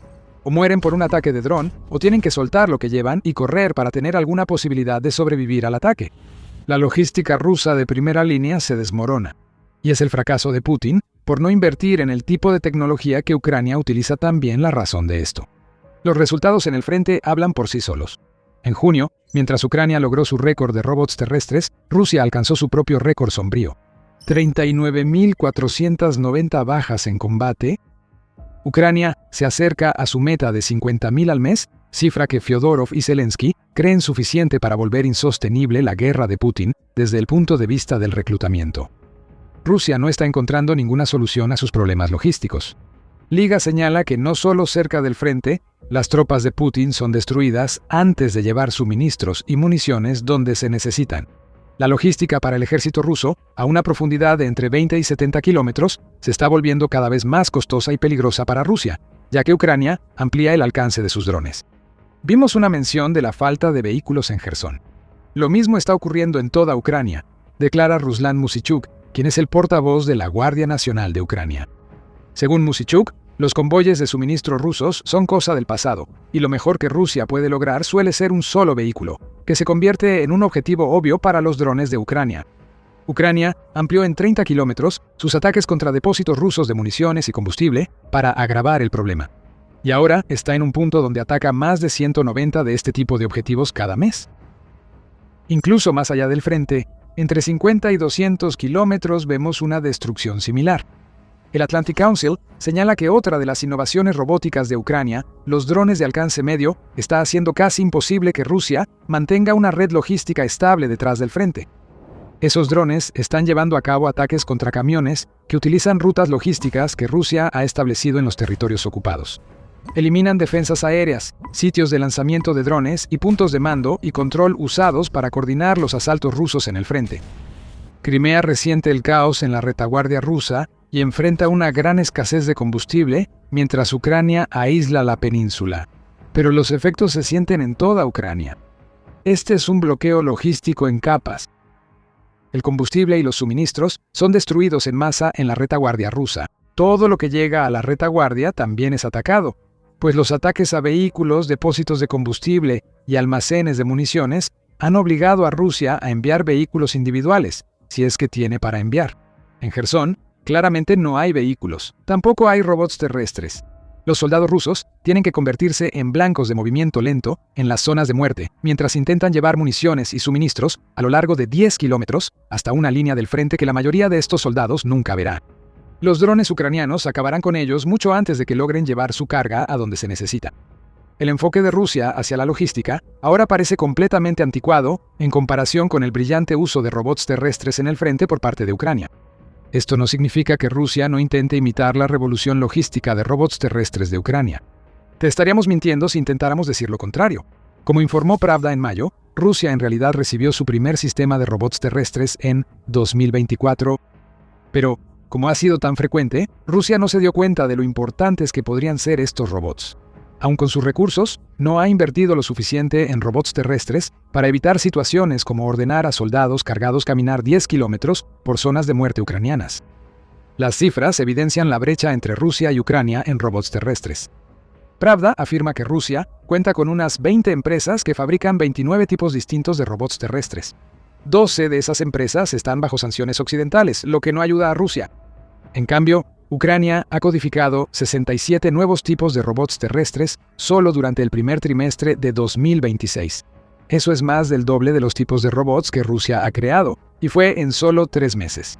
Ucrania también está invirtiendo fuertemente para llevar más robots terrestres a las líneas del frente. En la primera mitad de 2026, Ucrania ya ha contratado alrededor de 25.000 robots. Eso es más del doble de la cantidad de robots comprados en todo 2025, y Ucrania no piensa detenerse ahí. Zelensky dijo que el plan es producir unos 50.000 robots terrestres para fin de año. Recuerda, estos robots no son como los drones FPV, no realizan misiones kamikaze ni son de un solo uso. Ucrania puede reutilizar estos robots hasta que Rusia logre destruirlos. Si Ucrania sigue aumentando su producción, tendrá un ejército de robots terrestres para reemplazar soldados en el frente. En cuanto a Rusia, tendrá lo que estamos viendo en Jersón: logística manual obsoleta, incapaz de soportar la fuerza de las zonas de aniquilación de Ucrania. Veamos el panorama general. ¿Por qué es importante que Ucrania siga batiendo récords en el uso de robots terrestres? Ya hablamos de reemplazar la mano de obra, y ese es el beneficio más obvio. Cada robot terrestre en el frente salva la vida de un soldado que, sin ese robot, haría una misión logística. En el cálculo de la guerra, eso es usar un recurso para salvar uno mucho más valioso. Al hablar de cálculo, también debemos considerar el costo. Según RBC Ucrania, los robots terrestres que Ucrania está construyendo normalmente cuestan entre $2.000 y $40.000. Eso es una cantidad mínima en la guerra moderna, especialmente para plataformas que pueden hacer de todo, desde transportar suministros y evacuar soldados hasta colocar minas, lanzar drones FPV e incluso llevar a cabo misiones de ataque propias. También podemos hacer algunos cálculos rápidos para ver que Ucrania gastará entre $100 millones y $2.000 millones en robots terrestres en 2026. Pero cuando estos robots están llevando a cabo tantas misiones y salvando vidas en el proceso, entonces una inversión de más de $1.000 millones empieza a tener sentido. Esto es claro al ver cómo los robots terrestres redefinen una línea del frente que Rusia busca dominar con soldados y metal. Ambos se están agotando para Rusia, lo que hace más relevante la transición de Ucrania hacia la robótica terrestre. Zelensky ya ha llamado a esta tecnología el próximo gran paso para salvar la vida de los soldados. Y lo que quiere decir con eso es simple. Ucrania enfrenta una crisis de personal y estos robots ayudan a solucionarla. Tras más de 4 años de guerra, Ucrania lucha por reclutar. El Long War Journal informa que aumentan la evasión del servicio militar y los soldados ausentes sin permiso. Ucrania intenta abordar los problemas. Se han introducido reformas contractuales que presentan 3 tipos de contratos militares, que van de 10 a 24 meses, dependiendo del papel que desempeñará el nuevo recluta. El salario de las tropas de infantería de asalto subió a unos $6,700 mensuales, casi 10 veces el promedio en Ucrania. El nuevo sistema de aplazamiento protege a los soldados de futuras movilizaciones tras finalizar su contrato. Aún así, Ucrania enfrenta desafíos de personal. Superar estos desafíos será el papel clave de los robots terrestres conforme la guerra avance hacia 2026 y más allá. El robot más barato cuesta menos de 1/3 del salario mensual de un soldado de asalto. Así que Ucrania sería tonta si no invierte. Con estos robots, muchos soldados pueden permanecer tras la línea del frente y controlarlos a distancia con mayor seguridad. Menos riesgo para el soldado, mejor logística para Ucrania. Eso, en última instancia, es la razón por la que la industria de robots terrestres de Ucrania se disparó en 2025, creciendo un 488% en comparación con el año anterior. Ese crecimiento ha continuado. La infantería no está desapareciendo. Aún se requiere infantería cuando Ucrania busca recuperar territorio. Ese es el caso incluso cuando agregamos drones aéreos junto con robots terrestres. Esta nueva generación de máquinas facilita mucho el trabajo de la infantería. Los robots terrestres abastecen a las tropas y evacúan a los heridos, mientras drones atacan a soldados rusos en sus fortificaciones. Antes, el proceso era manual y requería enlaces encargados de la logística, y soldados yendo de edificio en edificio o de trinchera en trinchera, pero ahora se ha optimizado para reducir riesgos. Si Ucrania resuelve los desafíos de comunicación y señales, los robots terrestres serán más importantes. Se proponen redes de malla como solución y podrían cambiar las reglas. Incluso sin los avances futuros, los robots terrestres de Ucrania ya están cambiando las reglas del juego. El ejército de robots de Ucrania batió un nuevo récord de misiones en junio. Esos son 6 meses rompiendo récords de 6 posibles. Y apostamos a que julio será otro mes de récords. Y luego agosto, y ya te das una idea. En Ucrania ya ocurre la revolución de los robots. Rusia no está logrando mantenerse al día. Sus soldados marchan a la muerte mientras los robots de Ucrania pronto serán clave para su victoria en la guerra. La innovación está en el corazón de todo lo que hace Ucrania. Y hay momentos en que Ucrania crea las armas más improbables y las transforma en armas absolutamente letales. Vladimir Putin está decidido a traer de vuelta la era soviética a Rusia. Y parece que no le importa cómo lo haga. La invasión de Ucrania se suponía que sería el punto de partida, pero 4 años y medio de combates detuvieron los planes de Putin. Así que Putin ha cambiado de rumbo. Si no puede devolver el imperio de la antigua Unión Soviética, entregará otra cosa: la pobreza de la era soviética. Somos sarcásticos, pero Putin es responsable de que Rusia se esté muriendo de hambre. Se avecina una crisis bancaria como nunca antes vista en la era de Putin, mientras las bancarrotas se disparan y un sistema creado por el Kremlin se viene abajo. Los bancos de Rusia están al borde de la destrucción. Solo falta un pequeño empujón para que Rusia caiga en el ruina económica. Un informe filtrado de inteligencia europea expone la gravedad del problema en el sistema bancario ruso.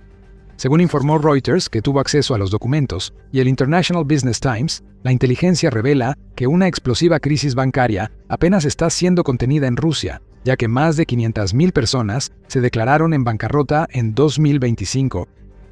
Los bancos de Rusia están cada vez más expuestos a préstamos incobrables. Todo esto posible gracias a que Putin y el Kremlin incentivan los préstamos y mantienen a flote los bancos en un intento desesperado por mantener en marcha la economía de guerra de Rusia. Actualmente, el informe indica que el 10% de los préstamos corporativos en bancos rusos probablemente nunca se pagarán, lo que ya representa una crisis real. No es solo inestabilidad para los bancos rusos, es una catástrofe. Y todo esto está sucediendo porque Putin y sus compinches del Kremlin son tan incompetentes que crearon el ambiente perfecto para el colapso de lo que Rusia más necesita para sobrevivir. En su informe del 6 de julio, sobre el inminente colapso financiero de Rusia, el Telegraph reveló que el Kremlin causó la crisis al presionar a los bancos para omitir revisiones de crédito al dar préstamos. Hasta los préstamos estaban influenciados por el Kremlin. Muchos reciben subsidios de Putin para aparentar que la economía rusa es más fuerte de lo que es. Estos préstamos se están otorgando a empresas de defensa, que están tratando de producir suficientes armas para compensar la ridícula tasa de desgaste de Rusia en Ucrania, así como a compradores de vivienda que están lidiando con un mercado inmobiliario donde los precios subieron hasta un 14% en 2025. Se otorgaron préstamos dudosos con tasas altísimas, respaldados por el Kremlin, y lo inevitable sucede. La gente y las empresas rusas no pueden pagar sus cuotas. Todo esto significa que los bancos de Rusia ahora están cargando con deudas incobrables que no se pueden pagar, y el Kremlin se está quedando sin opciones para ocultar la situación. Ya intentó todo lo que se le ocurrió. Los programas de crédito respaldados por el Estado ya no están funcionando. Los mecanismos rusos para ocultar deudas con reestructuración de préstamos están colapsando. Ni siquiera la presión que se está ejerciendo sobre el Banco Central de Rusia para bajar las tasas de interés está siendo suficiente.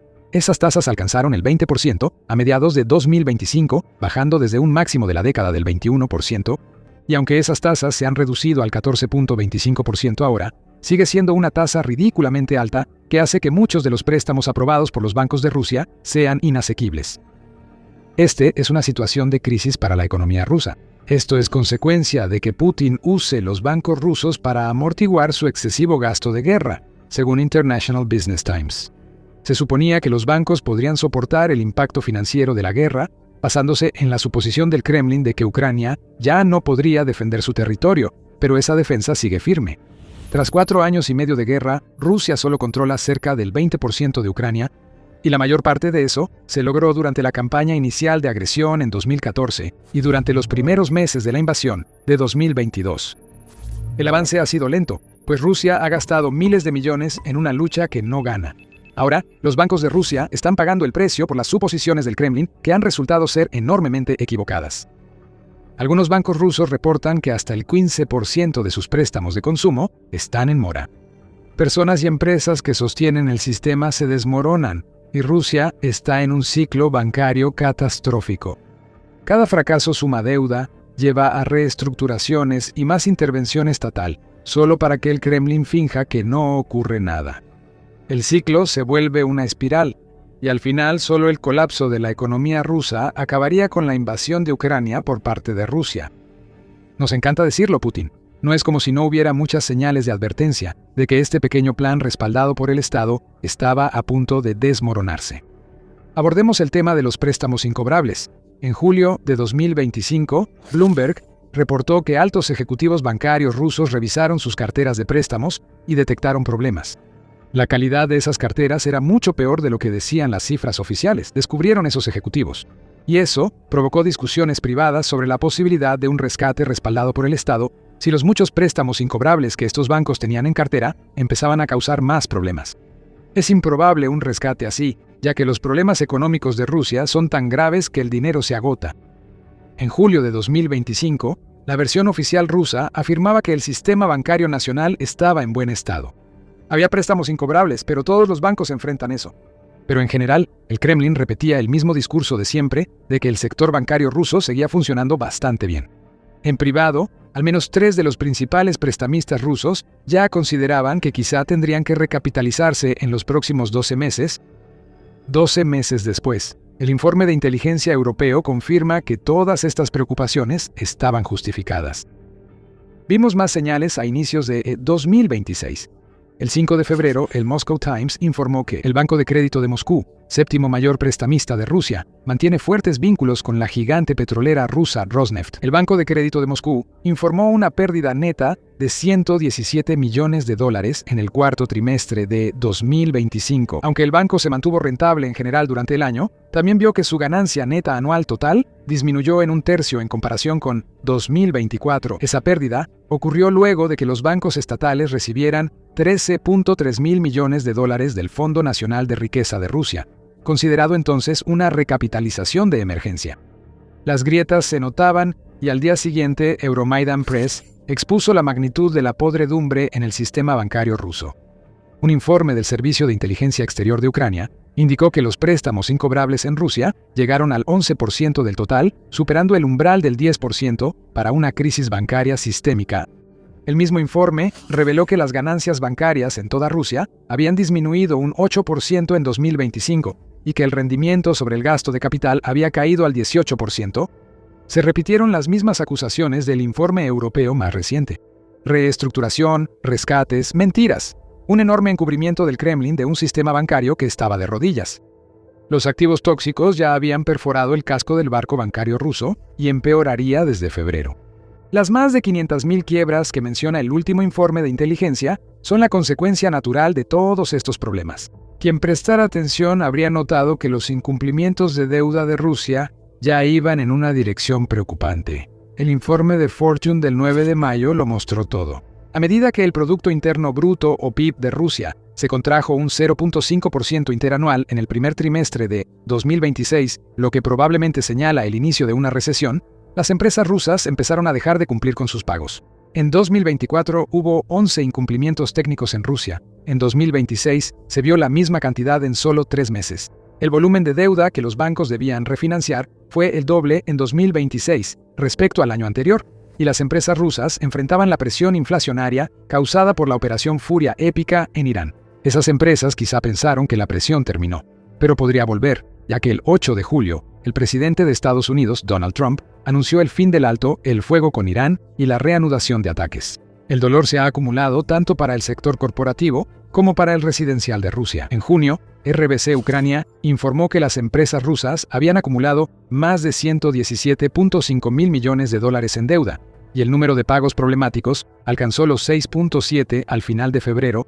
La Nueva Voz de Ucrania también informó que las empresas tecnológicas de Rusia se están endeudando cada vez más, ya que las compañías más grandes de ese sector vieron crecer sus obligaciones en un 53% en 2025 hasta 27.1 mil millones de dólares. La mecha ya se había encendido mucho antes del explosivo informe de inteligencia europeo. Ahora, la dinamita a la que estaba conectada la mecha está a punto de entrar en contacto con la llama. Y cuando eso suceda, el sector bancario de Rusia explotará, y todo será culpa del Kremlin. Y el pueblo ruso lo sabe. Pueden ver lo que pasa y han hecho algo que muestra menor confianza en los bancos rusos. Pero antes de revelar qué es ese algo, este es el programa militar. Si aún no te has suscrito, ahora es el momento perfecto para presionar el botón y activar las notificaciones para que veas más de nuestro canal. Los ciudadanos de Rusia, que serán los más afectados por la explosión del sector bancario ruso, están tratando de sacar la mayor cantidad posible de su dinero de los bancos. El 8 de junio, United 24 Media informó que los rusos comunes habían retirado la asombrosa cantidad de 13 mil millones de dólares en efectivo del sistema bancario durante el pasado mes de mayo, lo que representó el mayor volumen de retiros visto en ese mes en 3 décadas. Eso se sumó a que los rusos retiraron 3.8 mil millones de dólares de los bancos en marzo y otros 8.5 mil millones de dólares en abril. Aún no hay cifras de junio, pero no sorprendería que se retiren más miles de millones de los bancos, ya que los rusos ven que el sistema está en crisis.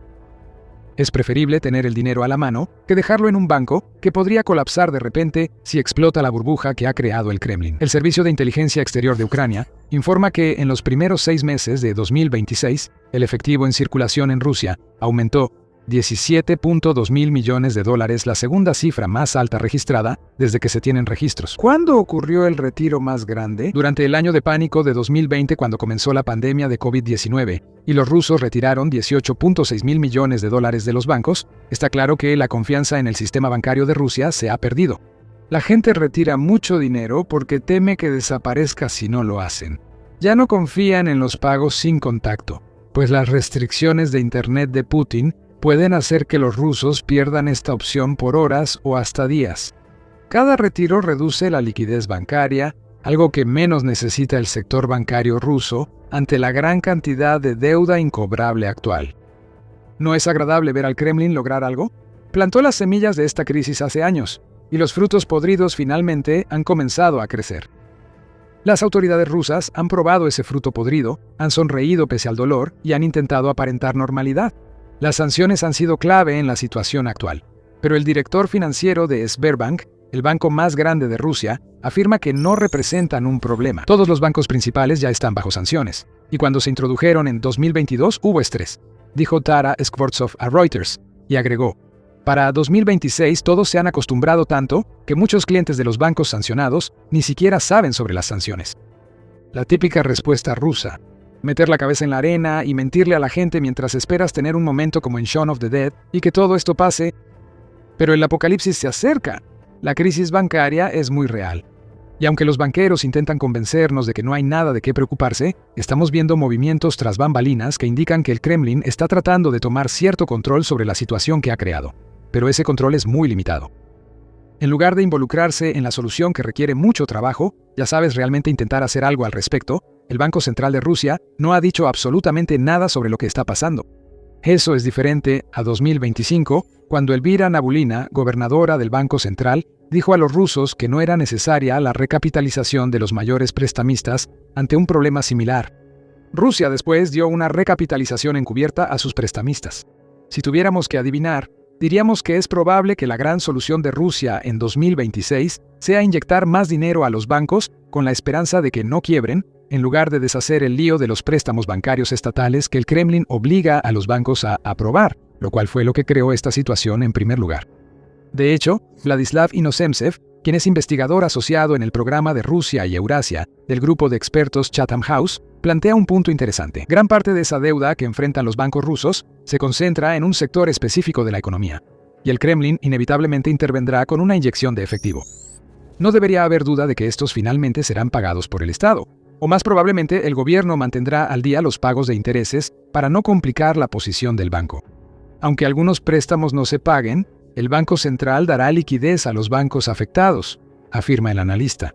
Además indica que más de la mitad de la deuda corporativa en bancos rusos proviene de préstamos a empresas de defensa.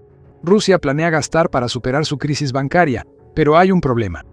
Esta solución pudo funcionar hace años, cuando la economía rusa era fuerte.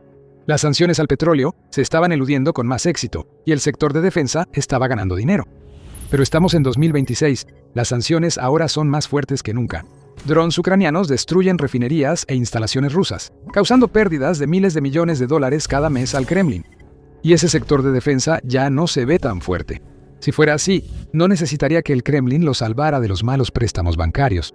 Rusia está entrando en la fase final de su crisis económica y se está quedando sin fondos para rescatar sus bancos. Hablamos del Fondo Nacional de Riqueza de Rusia y su uso previo para rescatar bancos. Según el Instituto de Kiev de Ucrania, los activos mantenidos en ese fondo han caído del 6.5% del PIB de Rusia al 1.8% en abril de 2026. En el primer trimestre de 2026, los ingresos de Rusia por petróleo y gas cayeron 45% respecto al año anterior, según el mismo instituto, lo que deja mucho menos dinero para que el Kremlin recaude impuestos.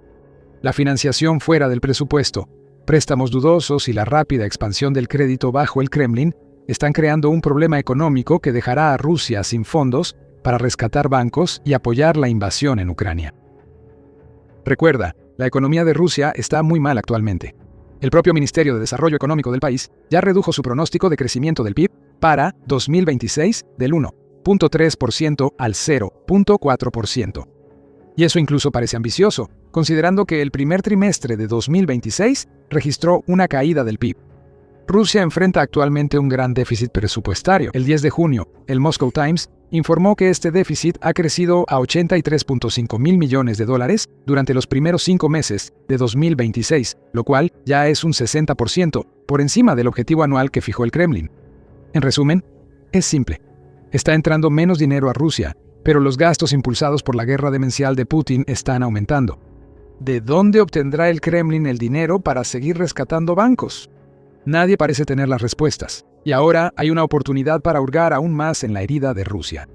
Ya dijimos que las sanciones influyen en la crisis bancaria de Rusia. Esas sanciones dificultan que las empresas rusas consigan lo que necesitan para fabricar sus productos, lo que tiene el efecto secundario de forzar menores ventas, lo que reduce los ingresos y dificulta que las empresas paguen sus deudas a los bancos. Vienen más sanciones. Mientras hablamos, la Unión Europea prepara su 21º paquete de sanciones contra Rusia. Del 8 al 10 de julio, ese paquete se discutirá en el Comité de Representantes Permanentes, informa Pravda.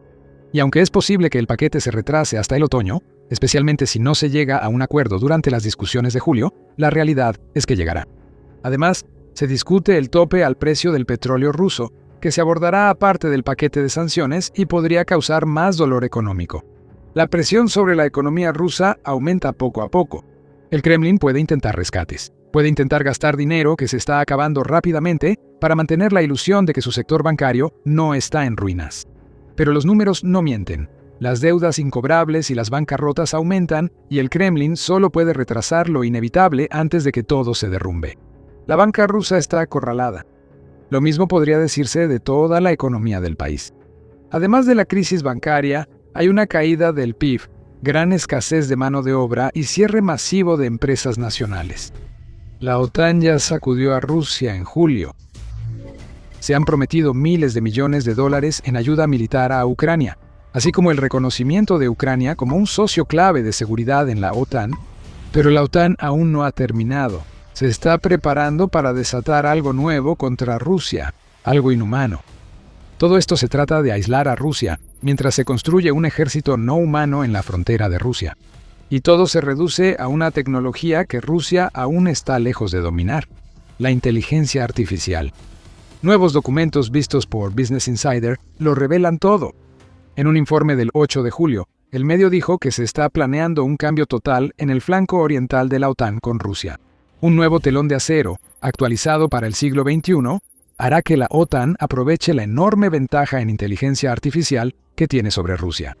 La frontera será protegida por una enorme red letal de inteligencia artificial creada para enfrentar carne y metal con máquinas antes de que soldados de la OTAN arriesguen su vida en el campo de batalla.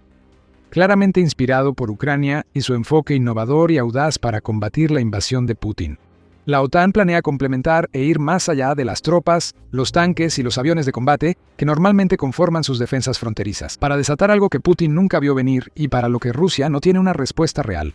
El proyecto incluso tiene un nombre: la Iniciativa de Disuasión del Flanco Oriental, o FD. El nombre no es nuevo, pero no sabíamos mucho sobre la FD hasta ahora. Lo poco que se sabía era general, como si los aliados de la OTAN no quisieran revelar mucho. Por ejemplo, el sitio web del Ejército de Estados Unidos en Europa y África define la FD como una iniciativa para derrotar la masa y el impulso del adversario con sistemas no tripulados desechables y económicos, selección de objetivos por IA y defensas en capas. Eso nos da lo básico, claro, pero no dice mucho sobre lo que realmente será el telón de acero del siglo XXI. La Alianza de Defensa contra Misiles añadió que buscan usar inteligencia artificial para tomar decisiones y asegurar que cualquier movimiento en el flanco oriental, sin importar el responsable, sea detectado y respondido. Pero ahora sabemos más. Business Insider dice que el plan inhumano de la OTAN es crear un enorme campo de batalla digital.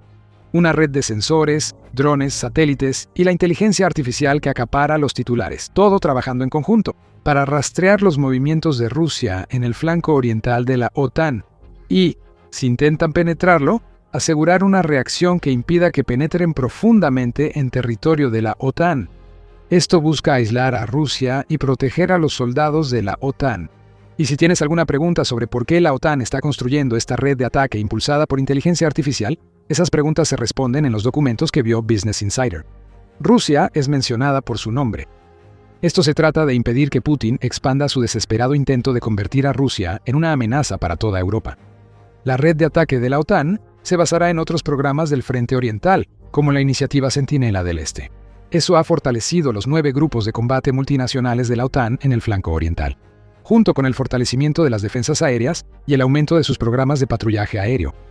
FD agrega una nueva capa de inteligencia artificial. Cuando funcione, la OTAN usará sensores para automatizar la detección y respuesta a movimientos rusos, informa Business Insider. Las respuestas a cualquier acción rusa serán realizadas por drones automatizados que atacarán a cualquier cosa que intente cruzar la frontera de la OTAN, junto con armas como torretas de ametralladoras controladas a distancia instaladas en posibles puntos de invasión que aniquilarán a la infantería rusa. La OTAN llama a esto disuasión por denegación. Y aunque no sabemos los sistemas exactos que la OTAN planea usar, Business Insider dice que es muy probable que Palantir esté involucrado en la creación del FD, junto con varios otros contratistas de defensa líderes en Occidente. Como explica el mayor Matt Bluebow, portavoz del Ejército de Estados Unidos en Europa y África, el FD no sustituye tanques, artillería, aviones de combate ni soldados. Ayuda a preservar su capacidad de combate y da a los comandantes más tiempo y ventaja para tomar decisiones. En resumen, engañar a Rusia primero con sistemas impulsados por IA y luego desatar toda la fuerza de la OTAN. La Kill Web, término usado en documentos de la OTAN según Business Insider, se expandirá ampliamente. Estará activa desde Finlandia hasta Rumania, cubriendo el Báltico, la región nórdica y gran parte de Europa Central. Habrá decenas y decenas de nodos con mecanismos de respaldo en la línea del frente. Si un nodo falla, otros tomarán inmediatamente sus funciones. Eso es una pesadilla para los hackers rusos.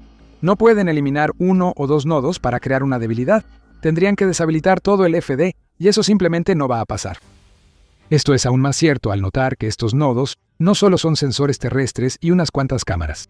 Los sistemas de radar también entrarán en juego. Drones de reconocimiento automatizados circularán constantemente. Incluso los satélites en órbita alrededor de la Tierra estarán vigilando el flanco oriental.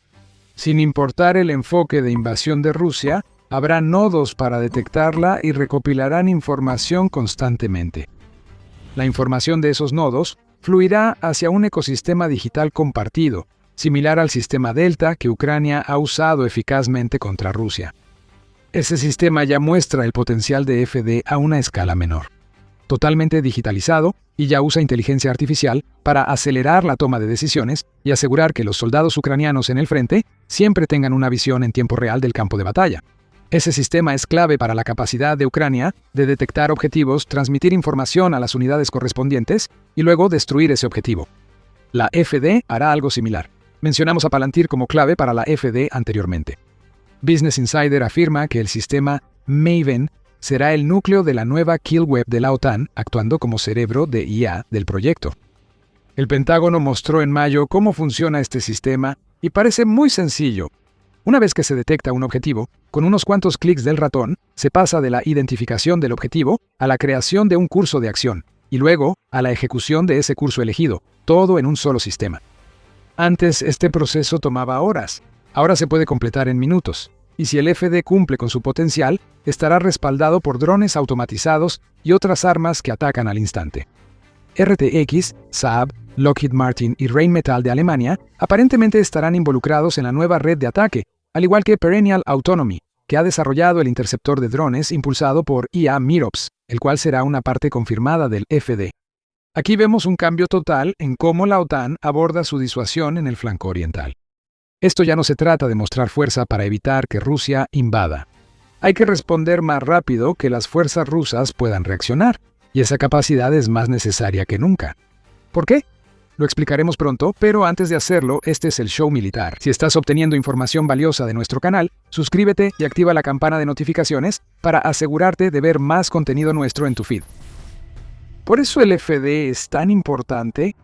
Ya discutimos la respuesta inmediata a una invasión rusa por el flanco oriental de la OTAN. Rusia tiene dos ventajas en esta área: masa e impulso. Aunque Ucrania ha debilitado al ejército ruso, una Rusia totalmente movilizada sigue siendo una gran amenaza. Cientos de miles de soldados podrían ser asignados para lanzar una invasión al territorio de la OTAN, y esos soldados podrían avanzar rápidamente si no se les detiene. La OTAN tiene defensas fronterizas existentes, por supuesto, pero la enorme cantidad de fuerzas involucradas en una invasión rusa a gran escala superaría esas defensas rápidamente, si Putin decide ir con todo. La OTAN se prepara aquí para el peor escenario posible. Antes mencionamos la disuasión por negación, un principio que transforma por completo cómo la OTAN enfrenta la amenaza de Rusia. Durante décadas, la OTAN ha confiado en la disuasión por castigo. En resumen, la idea era que cualquier acción de Rusia recibiría un castigo directo, como advertencia para que no se creyera demasiado importante. Tal vez eso subestima la idea. El objetivo era mostrar a Rusia que la OTAN podía responder mejor a cualquier acción suya. Eso incluye las armas nucleares. Si Rusia lanza una bomba nuclear, la OTAN tiene muchas listas para usarse y castigar a Rusia hasta que abandone su objetivo. Ese enfoque ha funcionado durante la mayor parte de la existencia de la OTAN, aunque ha habido muchas tensiones entre la OTAN y Rusia, especialmente en la Guerra Fría. Rusia se ha abstenido de lanzar una invasión total del territorio de un miembro de la OTAN porque sabía que habría represalias. Pero desde que Putin invadió Ucrania, este enfoque basado en la respuesta ha sido puesto en duda. Putin es un loco, lo ha demostrado por la enorme cantidad de sacrificios que ha estado dispuesto a hacer para continuar su invasión de Ucrania, especialmente cuando se trata de la sangre del pueblo ruso. Y la OTAN está observando muy de cerca lo que hará a continuación. El flanco oriental ya ha sido defendido. Los tanques, cazas y tropas que ya mencionamos cumplen un papel específico. Cualquier territorio que Rusia tomara en una invasión sería recuperado, especialmente una vez que la OTAN pusiera en marcha su logística y llevara más tropas y equipo al frente, lo que acabaría haciendo retroceder a Rusia y permitiría la liberación. Claro, este enfoque tiene dos problemas.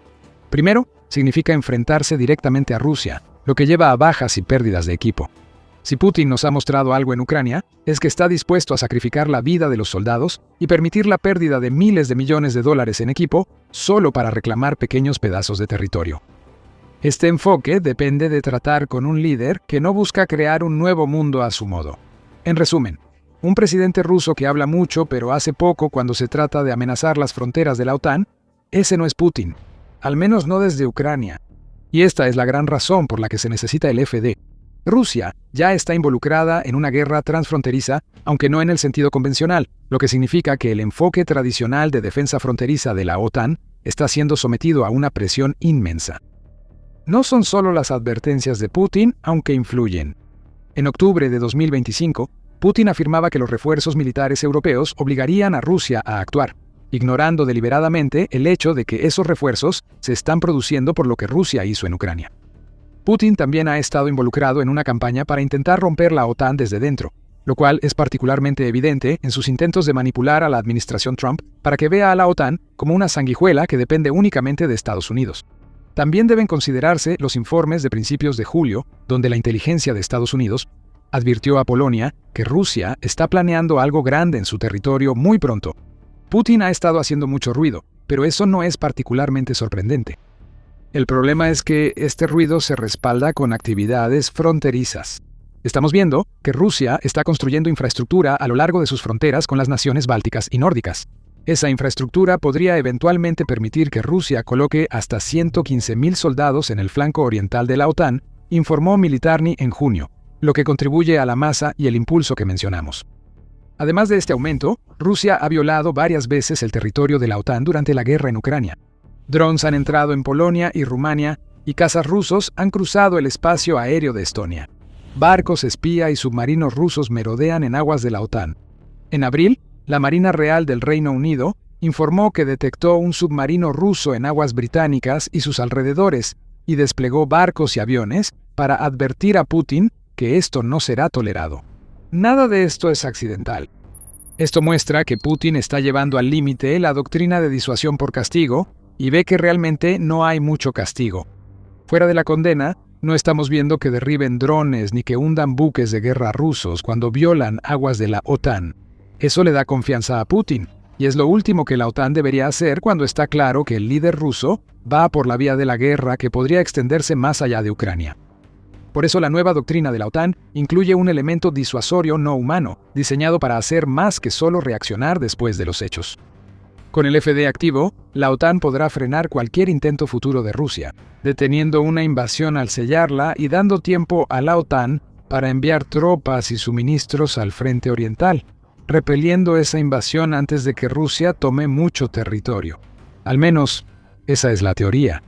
El FD reinventa las defensas fronterizas de la OTAN, surgiendo porque la OTAN aprende muchas lecciones de la guerra en Ucrania. Sobre todo que primero luchan las máquinas y los humanos solo intervienen si es necesario. Ucrania se ha convertido en la maestra de este enfoque. Sus drones van desde FPV que patrullan zonas de muerte hasta drones de ataque medio y profundo que destruyen. Esos ataques contra la logística rusa, la producción de energía y los sitios militares son la razón principal por la que Ucrania no solo ha sobrevivido a la invasión rusa, sino que también ha infligido tanto daño al ejército de Putin. Los robots terrestres de Ucrania ahora están realizando más misiones de logística y evacuación que nunca antes, más de 16.600 solo en junio. Los drones causan la gran mayoría de las bajas que inflige Ucrania. El 80% de los ataques de Ucrania a Rusia ya se hacen con drones y esa cifra sigue aumentando. La OTAN ve el valor en este enfoque. Observa que la guerra en Ucrania ofrece información útil sobre el futuro campo de batalla, especialmente por la robótica, drones y la relevancia de la inteligencia artificial en la guerra moderna. Vamos hacia un futuro donde robots pelean entre sí, especuló la BBC en mayo pasado. Eso significa que los soldados estarán detrás de un ejército de robots. En una guerra Rusia, OTAN no importará tanto cuántas tropas despliegue Rusia, al menos no idealmente. La cantidad de robots que cada lado despliegue determinará quién tenga mayor probabilidad de ganar. En el frente de la inteligencia artificial se han aprendido más lecciones de Ucrania de las que vemos en el FD. Mencionamos que el FD hará uso de drones interceptores, impulsados por inteligencia artificial, para derribar los drones de ataque rusos del cielo. Ucrania ha sido pionera en esa tecnología y esta ha demostrado ser vital. Estos interceptores han permitido que Ucrania automatice el 95% de la interceptación de drones de ataque, según el New York Times. Solo necesitan un sistema central para elegir un objetivo. El interceptor con IA se encarga del resto. En la campaña de ataques intermedios de Ucrania, que ha estado devastando la retaguardia rusa, se usan drones con inteligencia artificial para destruir camiones de combustible y suministros rusos. El Hornet, uno de esos drones y fabricado por una empresa estadounidense, casi con toda seguridad, se integrará a la red de ataque de la OTAN. Aquí es donde este enfoque basado en inteligencia artificial se vuelve realmente importante. La OTAN ya le lleva ventaja a Rusia cuando se trata de inteligencia artificial. Puede que no sea correcto llamar a Putin escéptico de la inteligencia artificial, pero es un tecnófobo atrapado en la mentalidad de la Guerra Fría, que ha influido en su guerra en Ucrania. Según la UNN, el miedo de Putin a las tecnologías modernas ha hecho que Rusia quede rezagada frente a Occidente y China en inteligencia artificial. El medio menciona un estudio de la Universidad de Stanford que ubicó a Rusia en el lugar 28 de 36 países, según la fuerza de sus industrias de inteligencia artificial en enero pasado.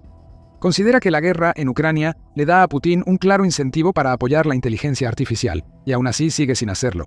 Un artículo de enero de la Fundación Jamestown señala que Rusia está de 3 a 5 años rezagada frente a Occidente y China en inteligencia artificial. No solo la paranoia de Putin detiene a Rusia en inteligencia artificial. En un artículo del 18 de junio, la revista Time dijo que aunque Rusia busque soberanía en inteligencia artificial, tendrá una tarea enorme, o mejor dicho, microscópica. Los chips son el corazón de todo lo relacionado con la inteligencia artificial, y Rusia no tiene la capacidad de fabricar los chips que necesita para convertirse en un líder mundial en el sector. Incluso cuando Rusia abre nuevas facultades de inteligencia artificial en la Universidad Estatal de Moscú y elimina las cuotas de los cursos para educar a los estudiantes en inteligencia artificial lo mejor que puede, la necesidad desesperada de control de Putin frenará a Rusia. Time señala que la paranoia de Putin frena el avance de Rusia en inteligencia artificial. Los modelos de IA rusos deben respetar los valores espirituales y morales rusos, sea lo que sea que eso signifique. Agrega ese requisito vago al problema de los chips, ya que Rusia solo puede conseguirlos en el mercado negro, lo que actúa como embudo para enviar chips fabricados en Estados Unidos al país. Y está claro que Rusia se va a quedar muy atrás de las naciones alineadas con la OTAN y de Ucrania en lo que respecta a la inteligencia artificial. Todo esto importa en el contexto del FD, porque significa que la OTAN tiene una enorme ventaja sobre Rusia. Si Rusia tiene como ventaja la masa y el impulso en una guerra contra la OTAN, esta aporta tecnología, innovación y su ventaja inicial en inteligencia artificial. El FD es la cristalización de esa ventaja, un muro inhumano de nodos y sistemas automatizados que dejará muy claro lo que le sucederá a cualquier soldado ruso o equipo que cruce la línea hacia territorio de la OTAN. Mueren. Lo mismo les pasa a los que los sigan. Y todo sucederá porque el paranoico Putin está tan convencido de que sus tácticas anticuadas pueden funcionar que ha permitido que Rusia se quede muy atrás en inteligencia artificial, incluso mientras libra la guerra que ha puesto la inteligencia artificial en primer plano. Putin seguirá tan desesperado que intentará iniciar una guerra contra la OTAN incluso con el FD ya en marcha. Debe hacerlo. Como la guerra en Ucrania está fracasando, Putin enfrenta serios cuestionamientos sobre su liderazgo dentro de Rusia. También ha debilitado a Rusia como potencia geopolítica. Para el líder de Rusia, una nueva lucha contra un enemigo más grande que el que enfrenta actualmente podría ser la única manera de mantenerse en el poder. Pero, ¿por qué ese control ha empezado a tambalearse en primer lugar? En nuestro video, explicamos que Rusia enfrenta algo peor que perder en Ucrania. Mira el video y suscríbete al programa militar para no perderte nuestros análisis sobre el nuevo enfoque de la OTAN ante la amenaza rusa. Gracias por vernos.